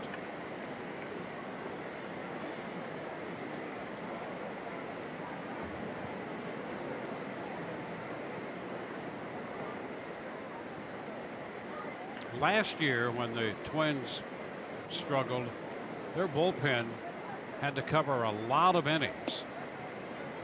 In fact, they led the American League in innings pitched among bullpens and had the highest bullpen ERA at 4.63.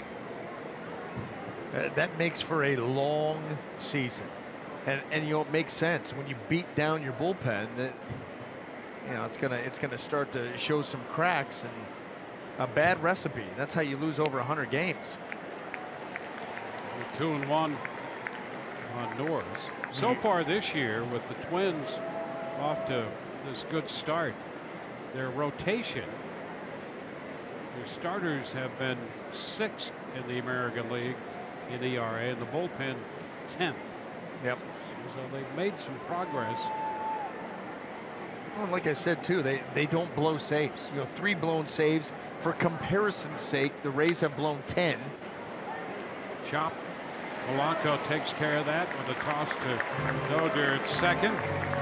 Rays come up with a couple runs on Kevin Kiermaier's home run. Morrison had walked. 1 out later, Kiermaier against the new pitcher Presley hit it out, and the Rays lead 4-0.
The 6th inning. Here's what's coming up tomorrow on Rays Live, the pregame show presented by your Gulf Coast Honda dealers.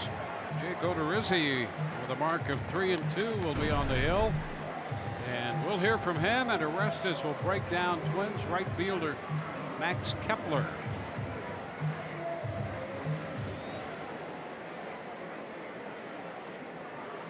Bottom of the 6th inning.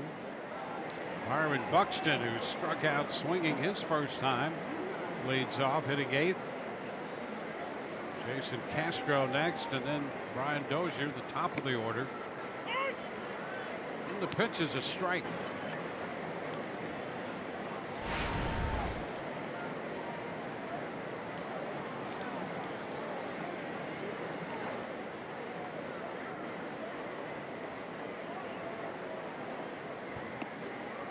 It's 1-1 now.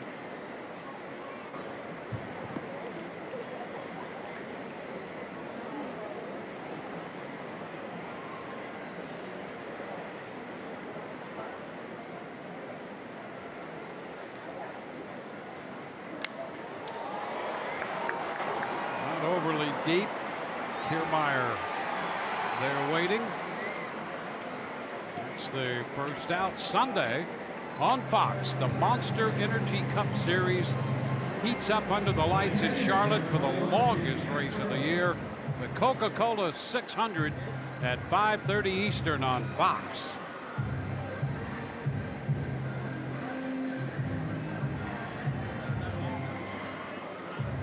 Jason Castro.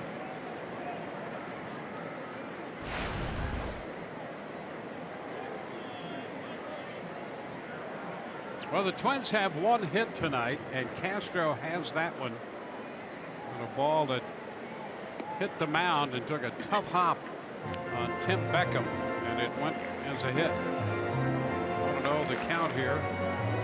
Yeah, certainly no fault of Beckham. That was going to be an almost impossible play to make, but that's been it, and that speaks to what Archer has brought to the table here tonight. He has been good. You know, we've seen a few change-ups, a handful, but again, it's been the fastball, the slider, and at least in the early going, look how efficient he's been. But both pitches have been so sharp here tonight. Like that right there was an 89-mile-an-hour curveball for all intents and purposes. I mean, that was just off the table break.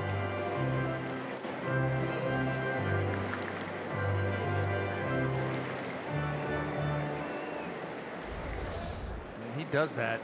I mean, just look at that. Look at that dip. That's pretty incredible.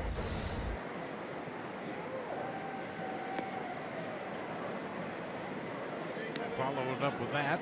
2-2. I probably wouldn't throw my changeup either. We're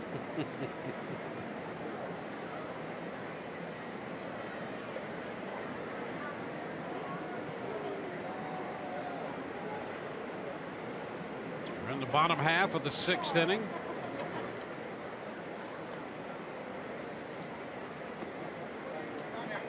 We'll take the count all the way to 3-2.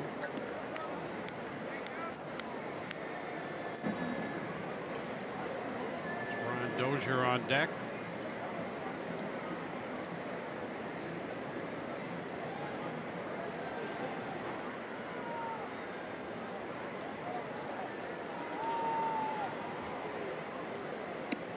And strike 3 call. So we got him looking. Strikeout number 8.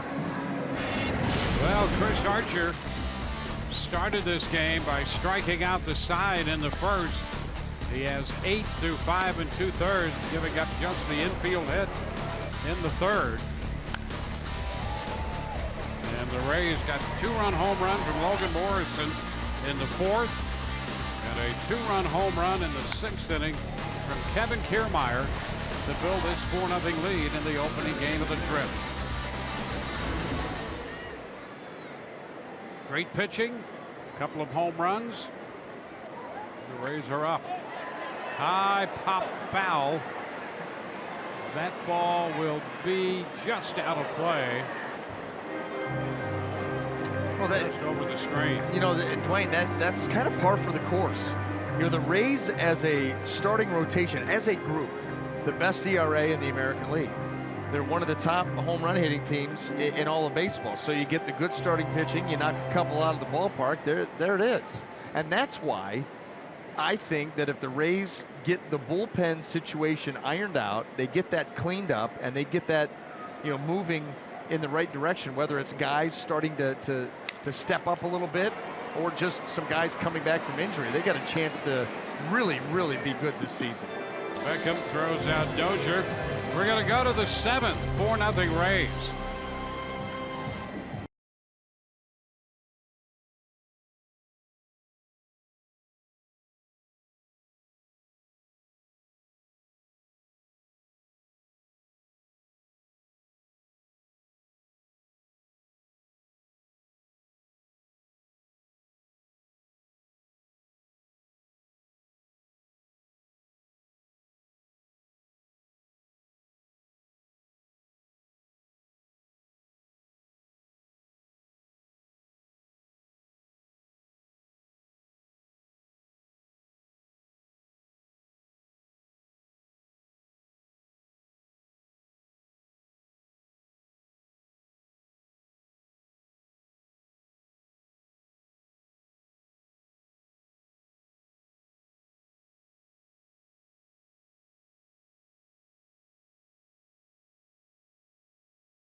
Lead at 4-0. Monday is Memorial Day. We'll remember those who have given their lives in service to the country. And for the 9th consecutive year, you'll see players around Major League Baseball wearing uniforms and caps to honor and remember those who have fallen. You can see it's an olive green color. There's camouflage on the lids. And also on the right side of the caps, it has 5 stars to represent the 5 branches of the United States military. A really nice tribute coming up this weekend, guys.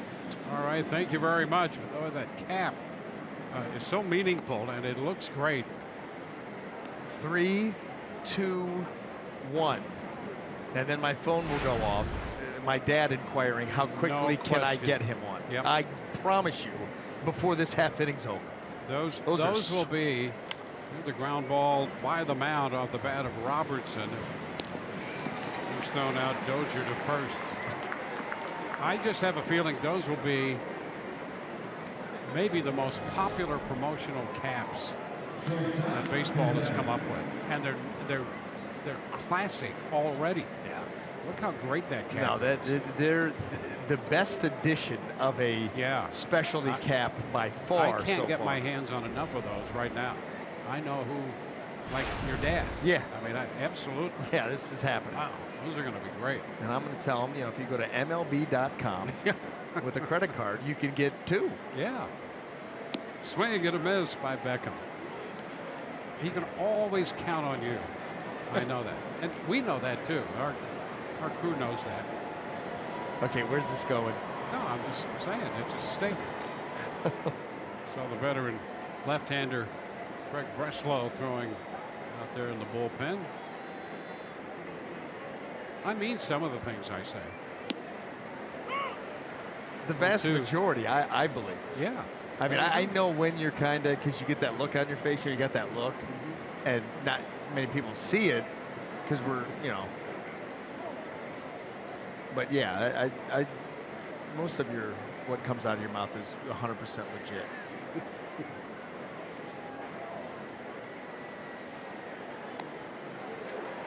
Beckham out on strikes. So he has a 1 for 4 night so far. Strikeout for the right-hander Presley in relief of Santiago.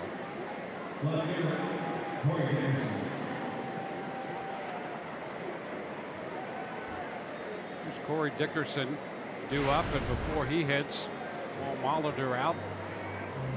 He has the left-hander ready for Dickerson, and we'll be back in a moment.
is proud to team up with Homes for Our Troops, building mortgage-free, specially adapted homes nationwide for severely injured post 9/11 veterans. Learn more about how Homes for Our Troops is enabling our veterans to rebuild their lives, and visit foxsportsupports.com.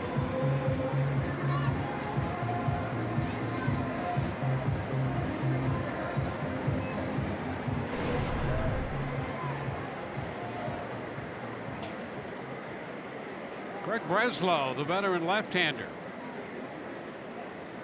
He becomes pitcher number 3 for Minnesota tonight. 2 outs with the bases empty, and he's on to face Corey Dickerson.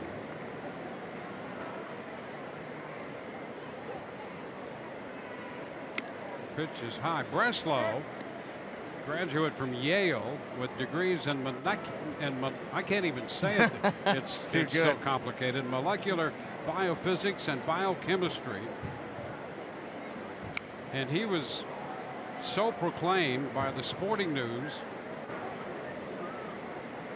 as the smartest man in baseball, seconded by the Wall Street Journal in 2009. So the Wall Street Journal out in front saying this is the smartest man in baseball. 1-1 to Dickerson. 2-1.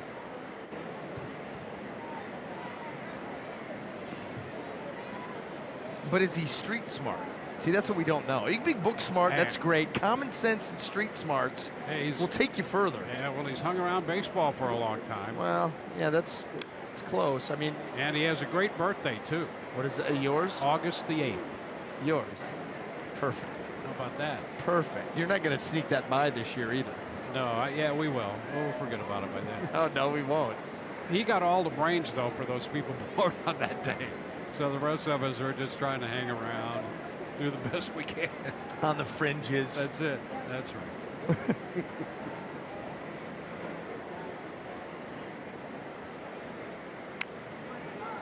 Foul ball.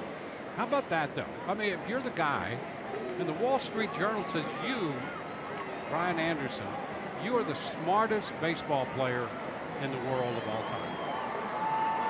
Now, how do you live with that? Well, how does one even come up with that? Well, it's not even a hypothesis. It's a statement of fact. This is what you are. Yeah, Sam Fold wants to wrestle him for the honor, but he's already been on the line with us tonight. Yep. I mean, he could be one of those guys. I would say that you would take it in stride and enjoy it and say they're right, and then you just move on. That's it. Try to get out of lefty. Yeah. Well, here you are. See how. Yeah. See how smart this sequence is. 3-2 to Dickerson, and he fouls it back.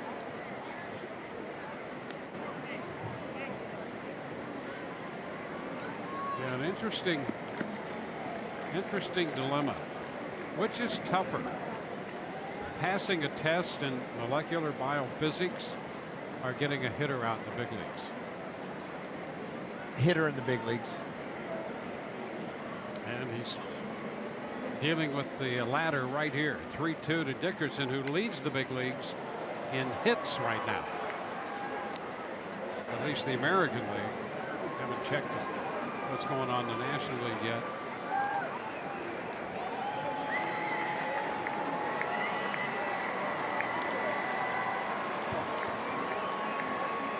So full count.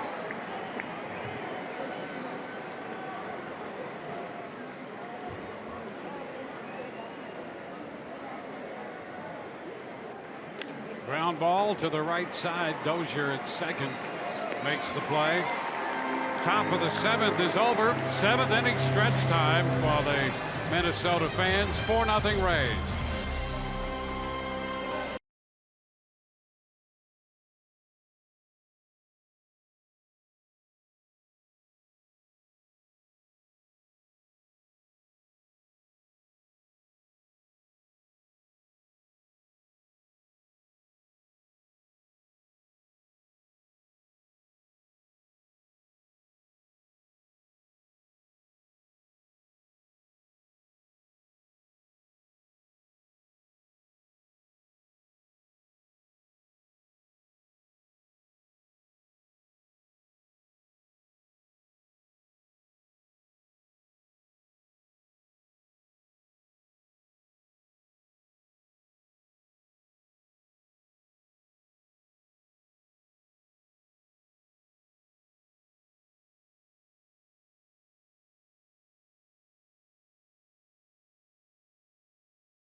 Rays opening this long road trip tonight. So far, so good. On to the bottom of the 7th, 4-0. Chris Archer giving up just that infield hit back in the 3rd. 8 strikeouts for Archer.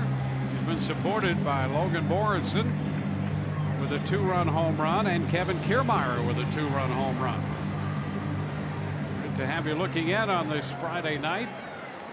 10-day trip, 9 games. And here is Joe Mauer to lead off for Minnesota.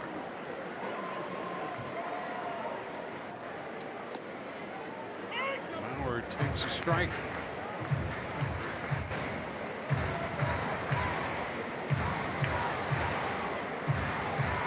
Mauer struck out on a slider in the 1st and hit a sinking liner in the 4th inning to left, and Dickerson made a nice catch on it. Ground ball, that's going to be up the middle. Base hit into center.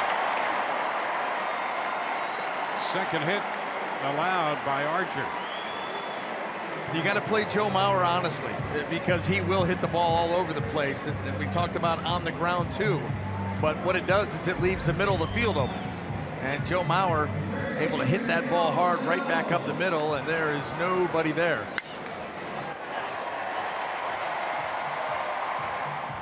James Hoy could have made that play. He was the only one. Well, there you go. Look at that.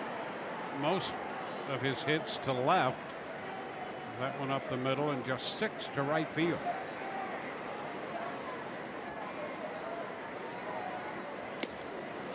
You know, he would almost be in line for the first reverse shift. Take the second baseman, put him up the middle, and run it like you do with Brian Dozier. Similar hit breakout. Now, obviously, you can't tell if it's on the ground or in the air, but he would be the one guy. He's just too accomplished. He just pull in the hole all day long. Sano swings and misses. Archer quickly ahead of him, 0-2. Just worked him over with his slider tonight. And you figured as much. Sano is prone to the strikeout, and Chris Archer has one of the best strikeout pitches in that slider. So you could throw it to him as much as you'd like. Fastball, 99 with that fastball up and away. You could add the finish and follow through to the reel we were talking about.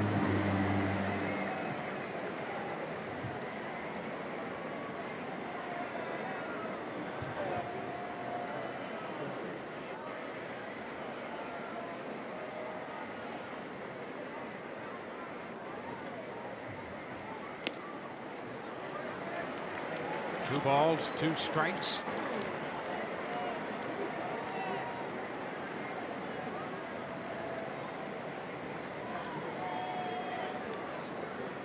Kepler is on deck.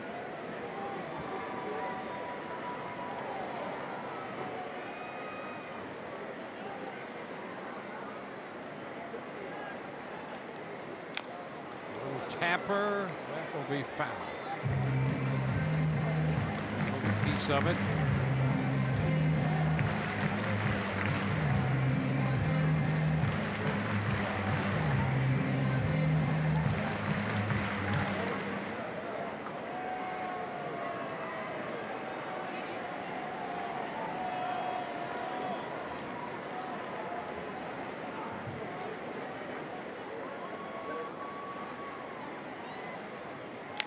Ground ball, another one foul. Handled by Gene Glenn, their third base coach.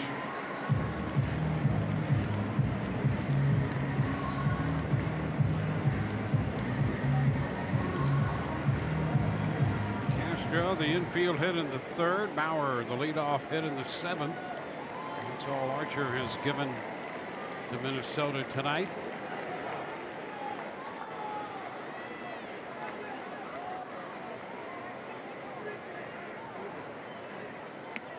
Oh, strike 3 call. Got him looking on the outside corner. Sano out on strikes for the 3rd time tonight. First time looking. just was fooled by that slider. Didn't have the same kind of movement or depth that we've seen earlier in this game, but just as effective right on that outside corner. And Sano continues to add to that total. Had 65 strikeouts. That was good enough for third most in the American League coming in, now up to 68. And that's why you wonder, Dwayne, you wonder how long he's going to be able to sustain at least the batting average. Pitch down and in, gets away from Norris, and that will push Mauer up to second base.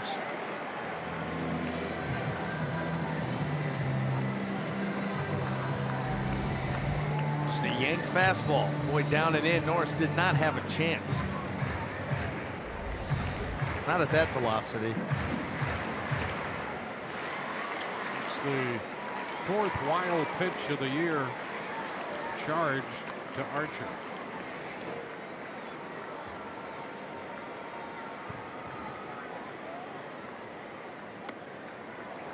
Put away, now 2-0. Archer with 79 pitches now. He had 68 through 6. Jim Hickey looking on.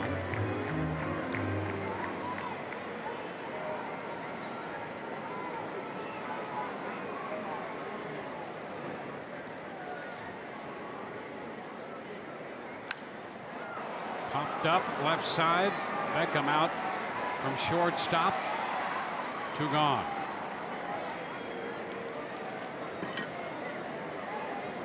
The Twins with Mauer at second base. First time they've had a man at second tonight. Singled and was wild pitched up to second. It's Vargas, the DH. Vargas hit a line drive to right, and Souza Jr. made a fine play on that back in the second. And Archer struck him out the last time. Pitch just too wide, a ball, no strikes.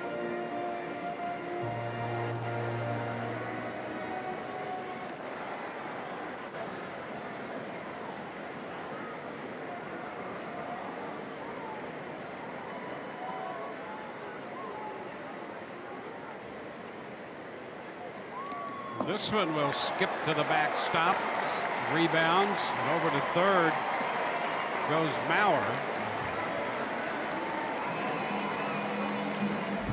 Another wild pitch here. Yeah, another fastball yanked. You know, Chris Archer has been so sharp here all night long, but boy, a couple of fastballs here he's missed badly. And that's allowed Mauer to go from first to second, now second over to third.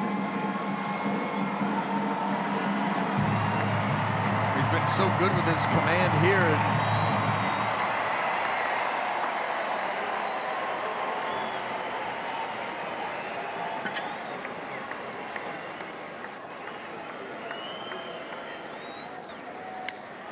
And to right center field, that ball will drop for a base hit. The run will score. Vargas drives home a run, and it's 4-1. Interesting, the communication between Kiermaier and Souza Jr. out there as the ball falls in and the Twins are on the board. Are you talking about during the play, or are you talking about right now? Because Souza dove. Kiermaier was like, what are you? He dove, and he was a good 20 feet away from the ball. Exactly. But like I said, he's the gift that keeps on giving, Dwayne. He's the Jelly of the Month Club guy. What in the world is he doing? Kiermaier made the pickup, and watch Kiermaier's reaction.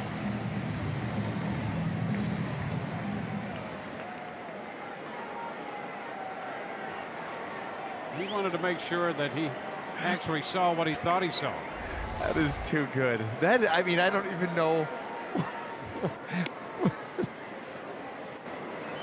It wasn't even close. Well, it wasn't like they were going to run into each other. We've seen Souza with this penchant to just throw his body in any direction at any time, whether it's in the stands or on the field, whether he has a shot or not.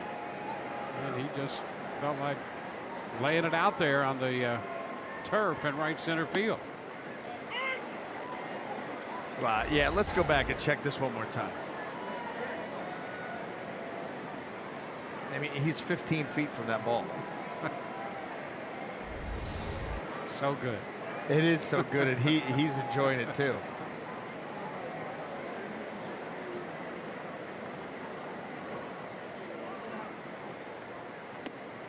It's outside 2-1.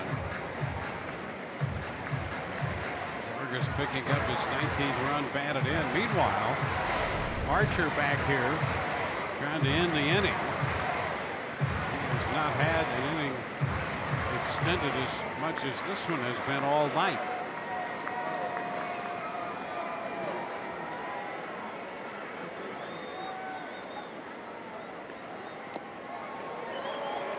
That's 3-1. Same thing, another yanked fastball. You can see it starting to get to Chris a little bit too. Wondering where that's coming from. He's just hanging onto that ball a hair too long. Well, this next pitch will be his 20th of the inning. He made 13 pitches in the first and had a 14-pitch third. And on the verge of 20 right here in the 7th.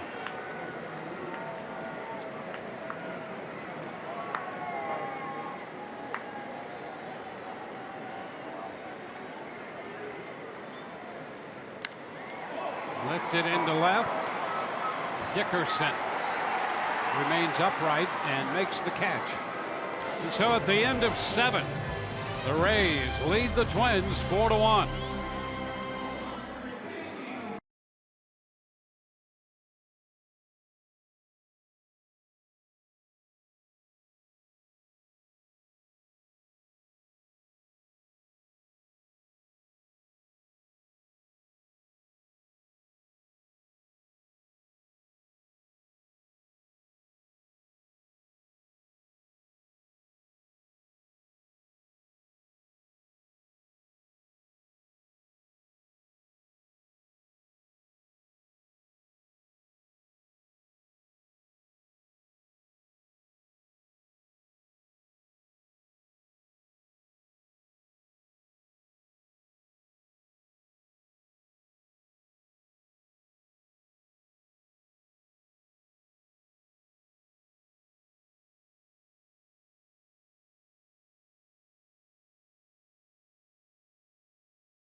Astros could do the Rays a favor by knocking off the Orioles.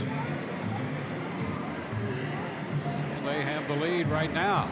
Thank you, fellas, for that update. And Steven Souza Jr. will chat with Tom Foley. Says, I don't know what you're doing or what you're talking about. I'm walking on by. You can imagine what that dugout was like when that inning ended and he got back in there. Please explain. Or maybe they already know. Yeah. It's Souza. Yeah, that's right.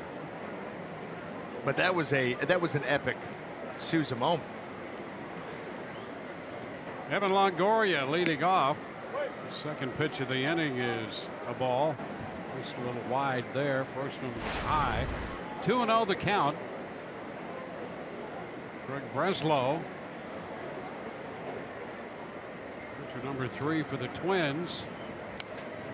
It's fouled right back into the screen. 2-1.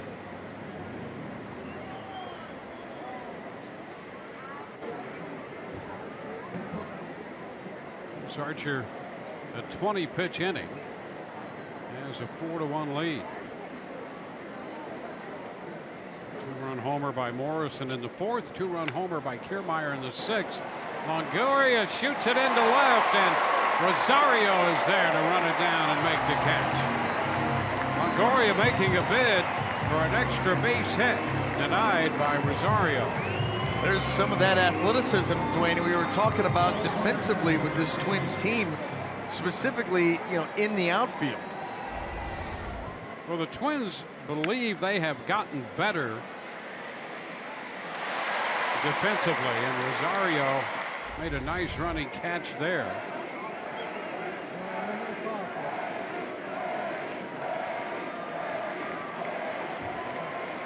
Well, you kind of highlighted, you've got the Polancos, you've got the Rosarios, Sano over at third. These guys are getting the job done and giving themselves a chance. That's the thing. If you're not beating yourself, you're able to make some plays and not screw up the routine ones. You give yourself a chance. That's what they've done, and that's why they're off to this start. 1-0 the count to Logan Morrison. 1-1. Well, that's the thing. We talked about the Rays, and when you look at the starting pitching they can get, you look at the runs scored they can get. They want to stay out of their own way defensively, and the bullpen get the game to Colomé when they need to, and they've shown some signs of doing those two things. When you look at this club pitching, the overall pitching, and the runs scored,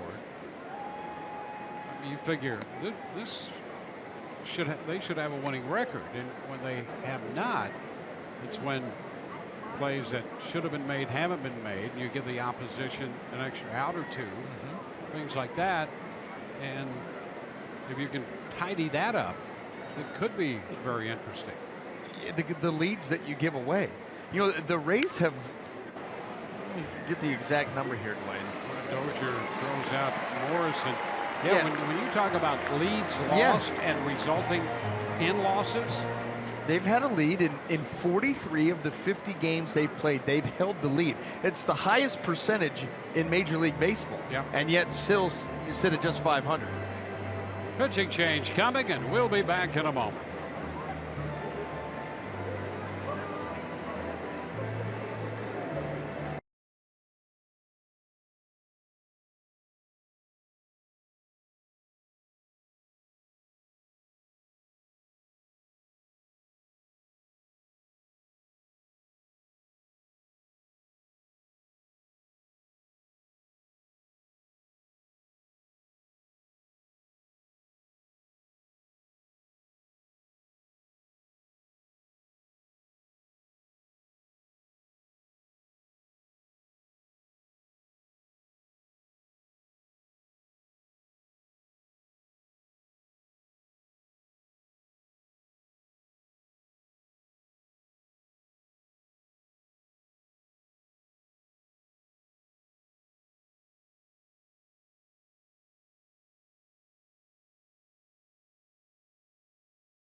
Is brought to you by your Gulf Coast Honda dealers, by Jeep. Get great deals at the Jeep Spring Clearance event, and by Pinch a Penny, the perfect people for a perfect pool.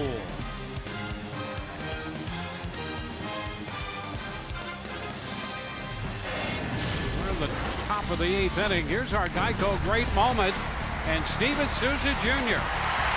A great Souza moment. And he's getting a nice hand.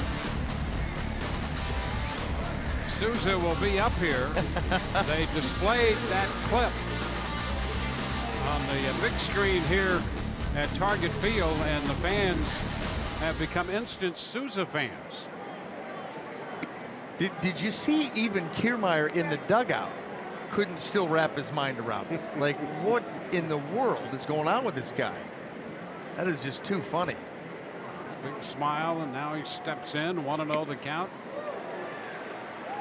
1-1. Watch this, Dwayne. Well, wait for it. There it is. Watch Kiermaier still shaking his head, and he's still like, you know, wow. What do you do?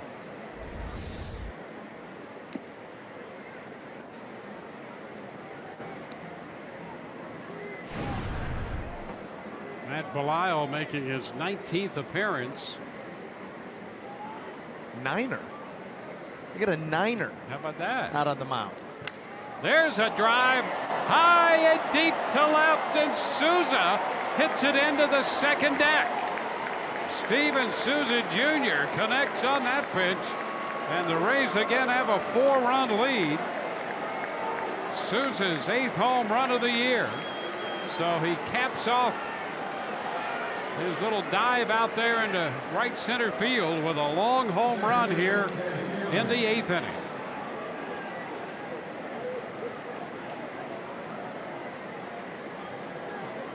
An even bigger smile now. What a night. What an inning. So the Rays have hit their 3rd home run of the game. Souza had that 2-home run game on Wednesday of the Angels series, and now connects in the 8th inning tonight. Well, that ball was absolutely crushed. Fastball working its way in, a little bit down in the zone, and see you later. Number 3 on the night for the Rays. 418 feet, the estimate on his home run. See, he's saying I didn't miss it by that much. That must be the distance between those 2 index fingers. 15 feet.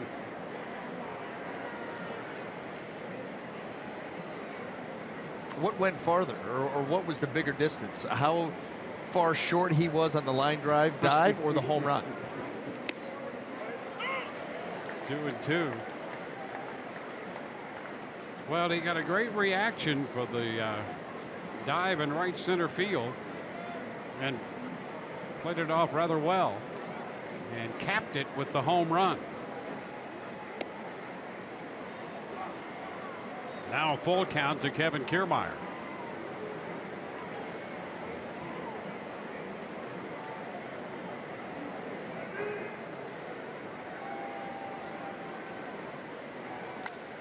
Kiermaier lifts a fly ball to left. Rosario handles that. Rays get a run on the home run. 400 plus at 418 off the bat of Steven Souza Jr. We'll go into the bottom of the 8th inning in Minnesota with the Rays up 5-1.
baseball presented by Jeep.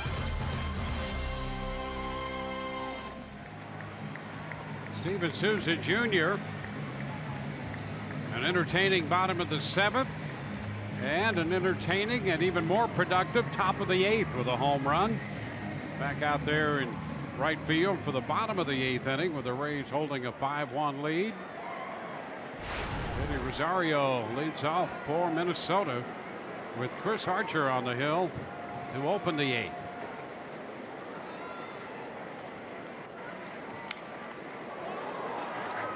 Pitch foul back, strike 1. Just to tie it all up, Dwayne, I did get the text. Yes. Dad loves the hat, thinks it's the best look that he's seen. 7 1/4, and he'd like it in time for the game on Monday. So we'll see. How great is that?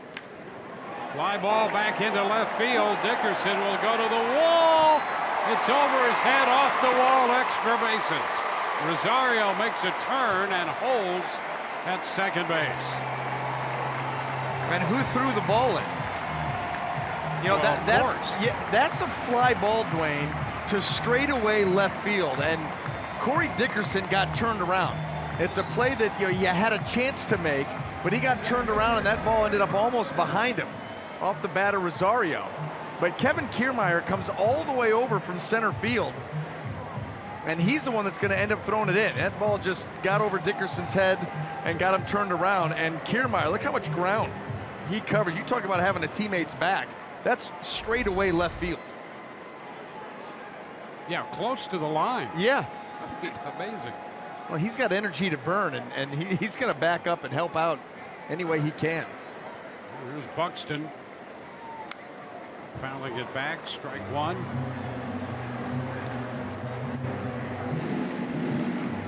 A 5-1 ball game, bottom of the 8th.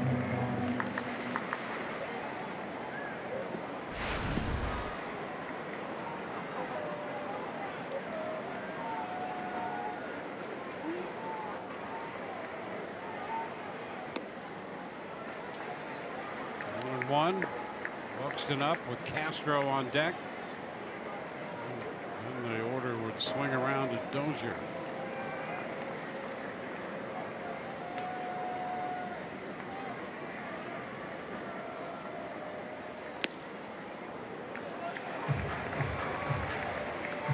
Two balls and a strike. There's the catcher, Jason Castro.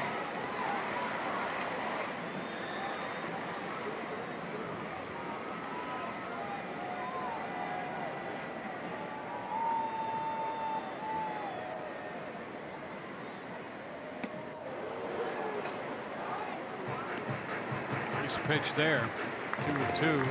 And that's the pitch that continually gives Buxton problems. He's not been able to make the adjustment on the pitch down and away, specifically the sliders, the breaking balls, starting on the outer third and moving off the plate or moving to the edge. And that's why you haven't seen him take off yet offensively. And a cut and a miss. He's out on strikes. Got him to 2-2 on that slider, and then the fastball by him. You know, this just goes to show you how difficult hitting is.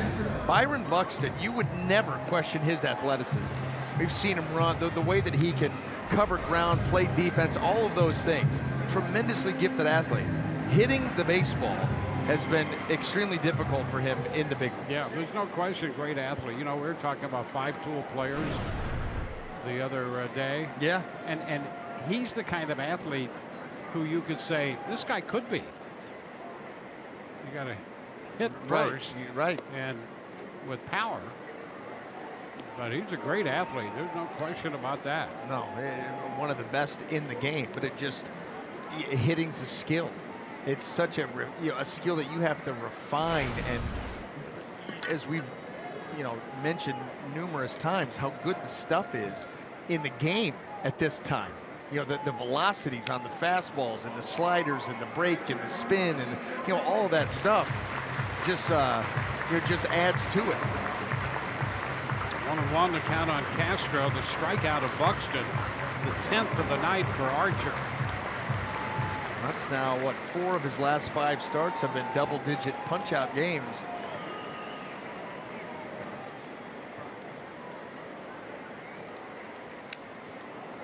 He's ahead of Castro, 1-2.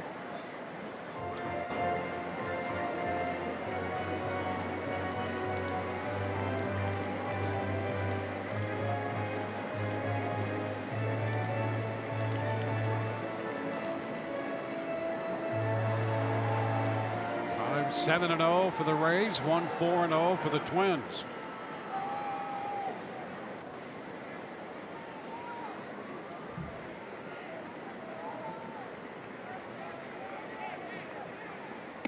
And he strikes out Castro. Strikeout number 11. So big when you can have a runner out in scoring position to start an inning and then just start punching guys out. You don't even give them the opportunity to get him over, get him in. And they need a whole lot more than that right now. But the ability to go for the strikeout, you can see Chris Sale obviously setting the bar pretty high, but Chris Archer continues to march. He's got a pretty big lead over Marco Estrada, by the way, who tops out at about 90 miles an hour and still can ring up the strikeouts because of the changeup.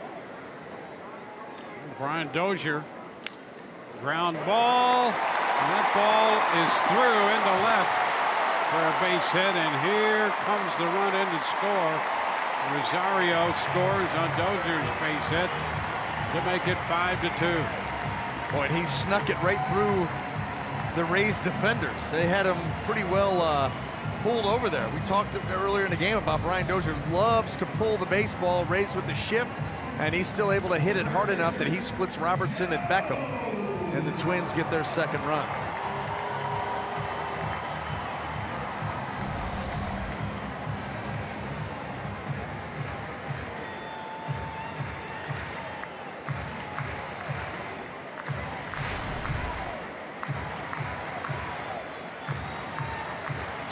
Joe Mauer.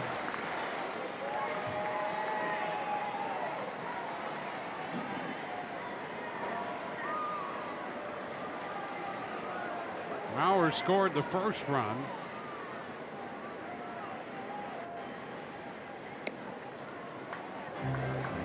Just misses outside. 1-0.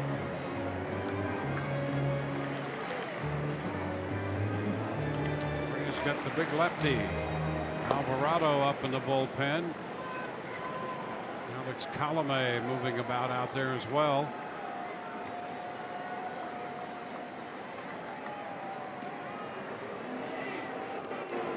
The RBI for Dozier, his 17th of the year.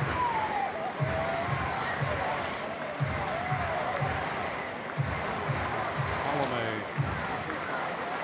tossing a few.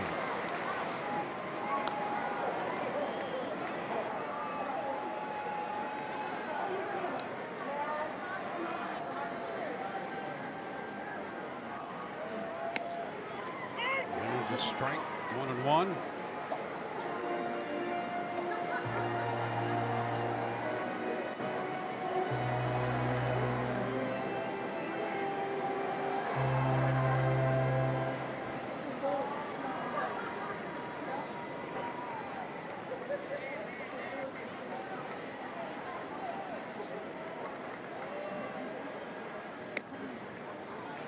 And a miss, a little wide and up.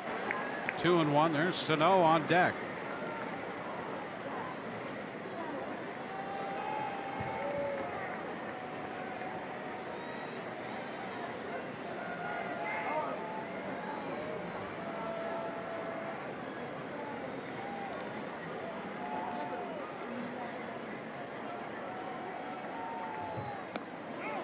Did he go? That's a check, says Dana Demuth. 3-1. Archer now over 100 pitches. Here's another look at the check. And breaking ball down in the zone, and Mauer does check in time. Here's the thing, Dwayne, it's 3-1 count. And he's somehow able to reach here. You get Sano coming up as the tying run. And you do not want to see that, nor did you think you would, really.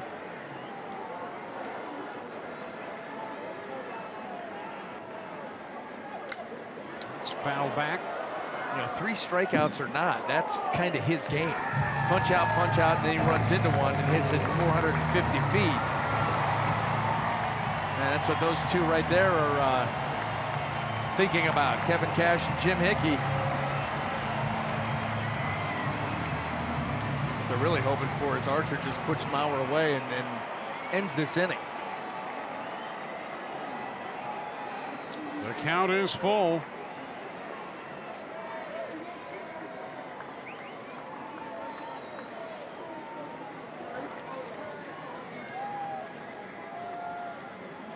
Dodgers off, and the pitch is ball 4. Ball deflected and rebounded about halfway back to the mound. Yeah, that's the 4th fastball in the last inning and 2/3 that Archer has yanked way down and in, and Kevin Cash, I think, is going to go get him. Seen enough. Well, Archer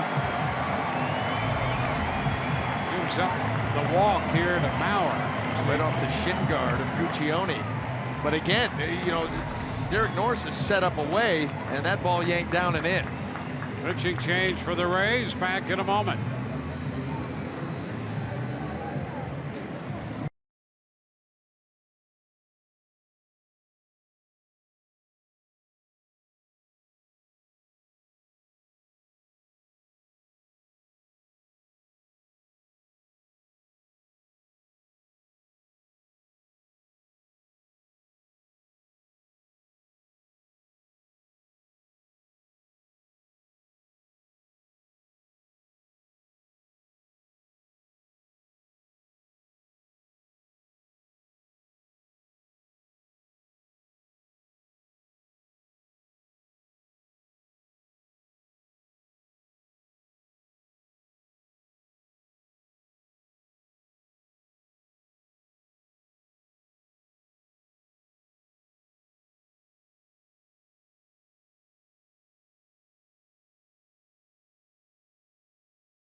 Field, the Rays lead 5-2, but this game has gotten interesting. Chris Archer, though, for the most part here tonight, as far as the strikeouts go, has been very good. And we saw that early on, striking out the side in the first inning on 13 pitches, some very, very good and sharp sliders. And that would continue on, you know, for the most part during the course of this game. As you see, double digits once again. That's now 4 out of the last 5 starts, double-digit punch-outs. But he is responsible for both runners out there at first and second base, 2 outs. And Miguel Sano's going to step to the plate as the tying runner to face off against Alex Colomé. This is a huge, huge battle. Colomé and Sano have faced off before. Sano is 0 for 2 against Alex Colomé. 5-2 ball game, and the Twins managed to get the potential tying run to the plate in the 8th. And a big cut and a miss, strike 1. Comes right out with that little cutter slider. Smart, because you know Sano is thinking home run. He's going to be thinking aggressively. And Colomé put that pitch in a great spot to get ahead of him.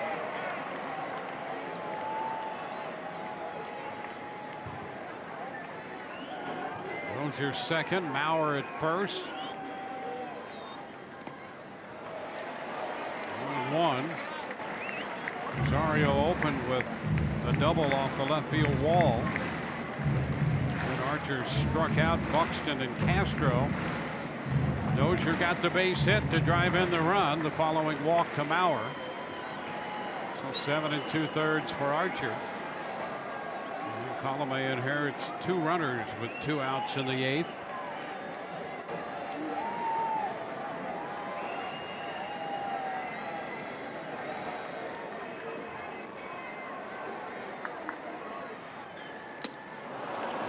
2.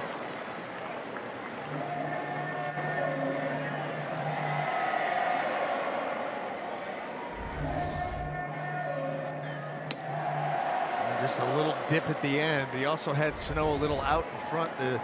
The change of speed. Sano expecting fastball. Still hasn't gotten one here in the zone. May not. And a cut and a miss. He's still looking for it and is out on strikes. A run scores, 2 men left. Here's the strikeout pitch. Colome to Sano. Rays up by 3.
Game 2 of this series.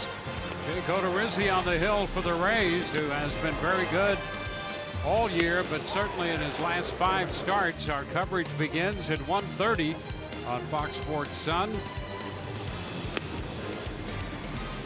It'll be game 2 of this 3-game series. Alberto Mejia will be on the hill for Minnesota. And he's starting tomorrow. He's starting as a lefty. Yep. That's tremendous. And by the way, that's a name that I can fully get behind. Adalberto Mejia. Yes. Yes, sir.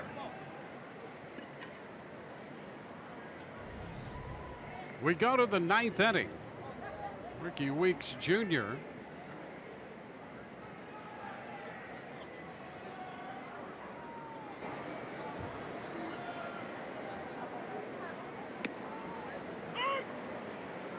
Weeks takes a strike. Justin Haley in the game.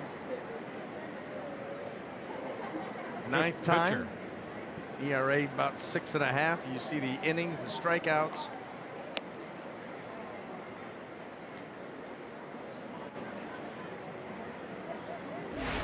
I'm used to seeing these guys come out of the pen, these big guys,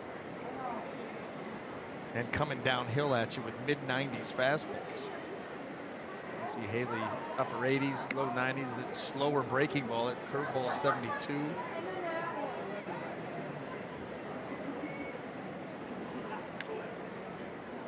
Rays got 3 runs off Santiago, 1 off Presley and 1 off Belisle. There were 3 home runs tonight. Weeks fouls it out of play. 2-2.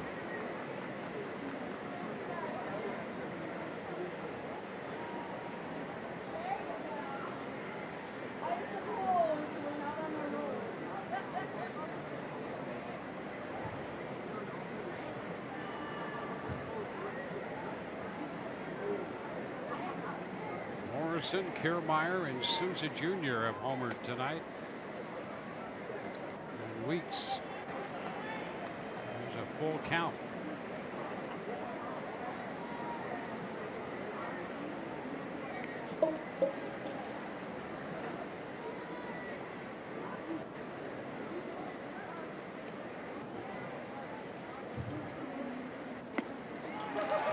Fastball up, strikes him out. One away.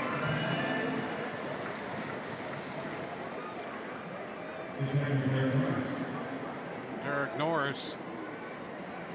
Norris looking for his first hit tonight.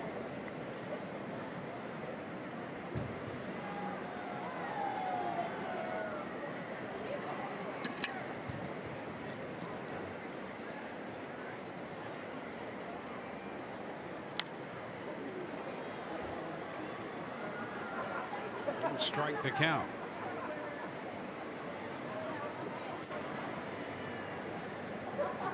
Colomé came on in the 8th, got the final out. Twins do to have Kepler, Vargas, and Polanco up in their 9th. One out here in the Rays' 9th. With nobody on base.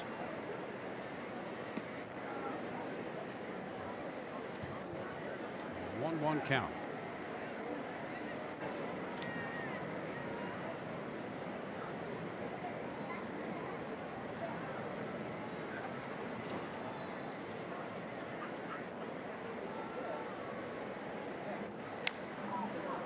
Ball lifted into center.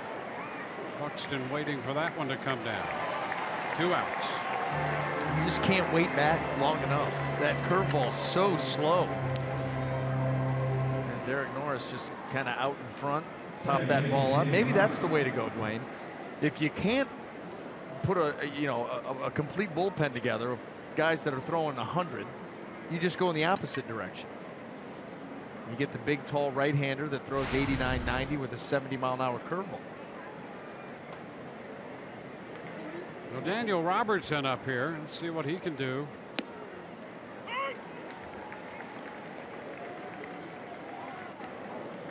Well, he gives you that big step and then comes back across.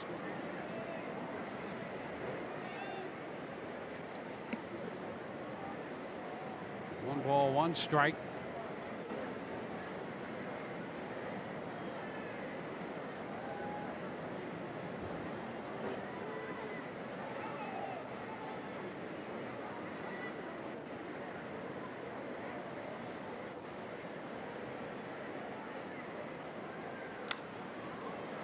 Back 1 and 2.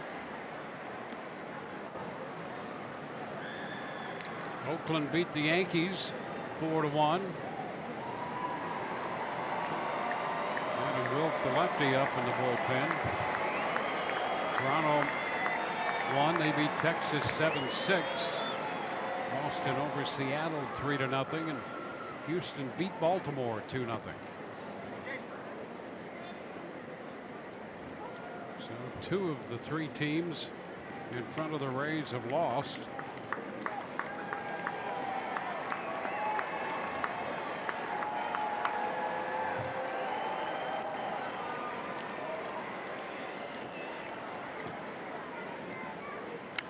Pitch in, and it's popped up by Robertson. A foul ball. And finally Castro found it, made the catch. 3 up, 3 down. We go to the bottom of the 9th. 5-2 Rays.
the bottom of the night, and tonight's Let's Motor feature brought to you by BMW. There's some motoring by Steven Suja Jr. in the outfield. Just a little short right there on that dive.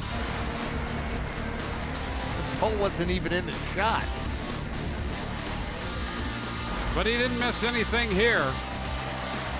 And belted the home run in the 8th inning, his 8th of the season, 418 feet. Colomé, who struck out Sano to leave 2 men on in the 8th, begins the 9th and throws a strike to Max Kepler.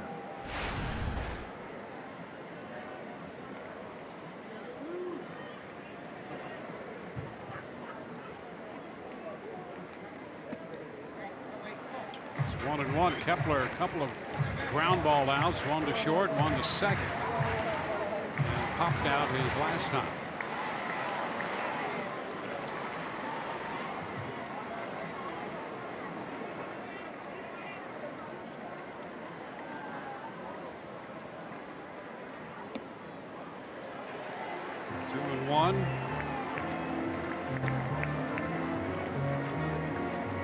Vargas on deck.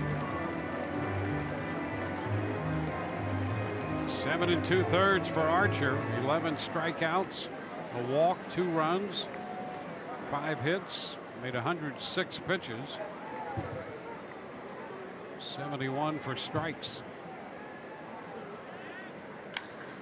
Into center field, Kiermaier will go back and make the catch just as he arrived at the warning track. Yeah, that's one of those do not try this at home. You know, Kiermaier got turned around and then started to backpedal quickly to make that play. That's not something you're going to teach a youngster. That's not the way you're going to normally do it. But he's so accomplished. You see him get back and then turn back. And he makes it look very, very easy, but it's not something you recommend. Usually you end up right on your backside.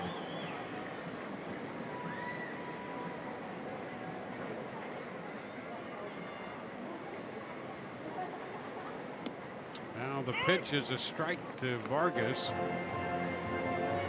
As Colomé tries to save this game for Archer.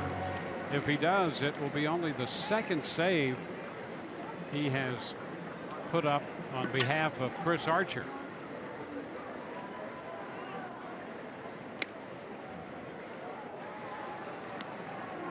Colomé saved the start, Archer's start opening day against the Yankees.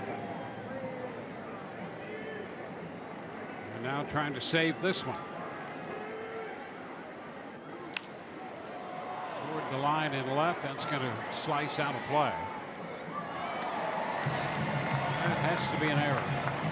Or maybe did he make the catch, or did he play it on the rebound? He's got a souvenir either way. There you go. Got to talk to him about breaking in that glove, though.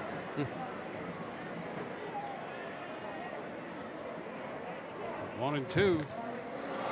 This one to left field. That's going to send Dickerson back to the wall, and he cannot make the catch. He'll pick it up near the line, and into second base goes Vargas.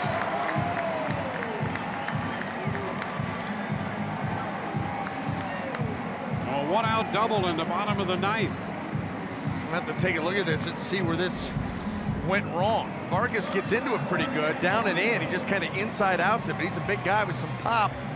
And Corey Dickerson just a little bit wide of that baseball and then trying to make the backhanded catch, cannot get to it. You can see right here, now he starts to reach, realize he needs to change his path and just couldn't get there. That ball moving away from him from the left-hander, a little bit of slicing action, and it just ran away. Jorge Polanco. Switch inning shortstop. Flied out to center, grounded out to second. Hit a fly ball to left his last time. And there's a strike.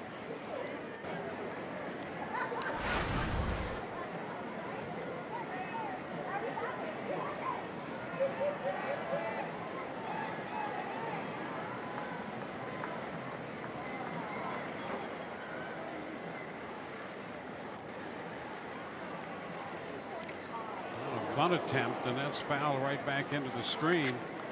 Twins trying to get additional base runners.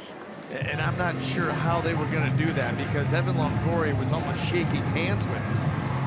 I mean, that would have been a bunt right into an out, which is what the Twins cannot have at this point. Now with 2 strikes, he's going to move back at more normal depth. Adriana is running. Adrianza, the pinch runner for Vargas.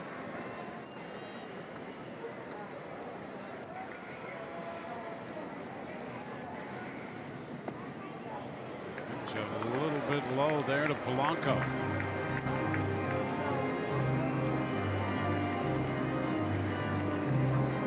One on, one out, bottom of the 9th.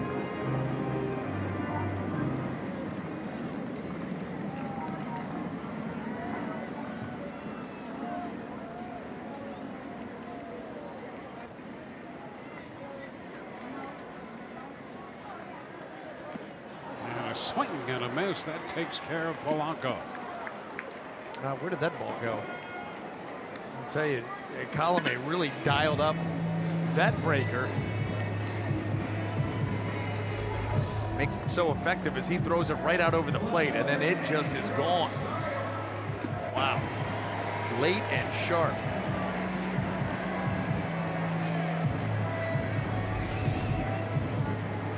Two gone with the runner at second base, and here is Eddie Rosario.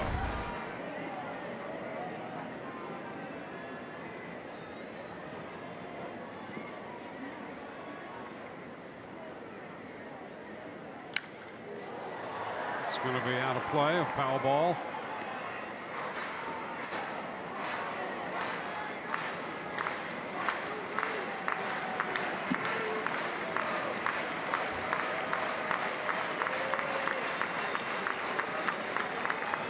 Kepler hit the ball to the track and center for the first out. Vargas doubled. Adrianza running for him at second. Polanco has struck out. 1 strike to count to Rosario.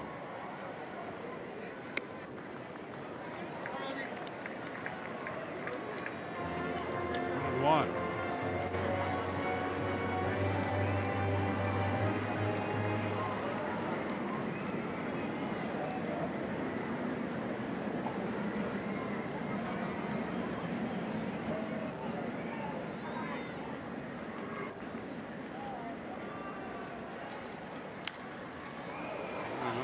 Foul ball out of play.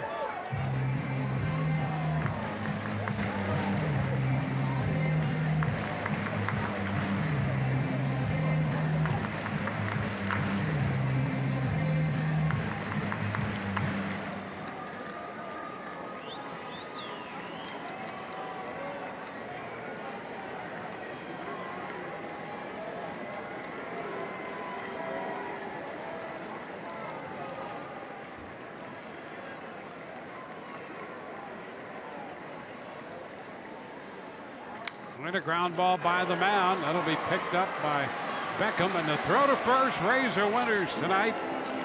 It's a 5-2 final. No runs, a hit, and a man left in the 9th inning for the Twins.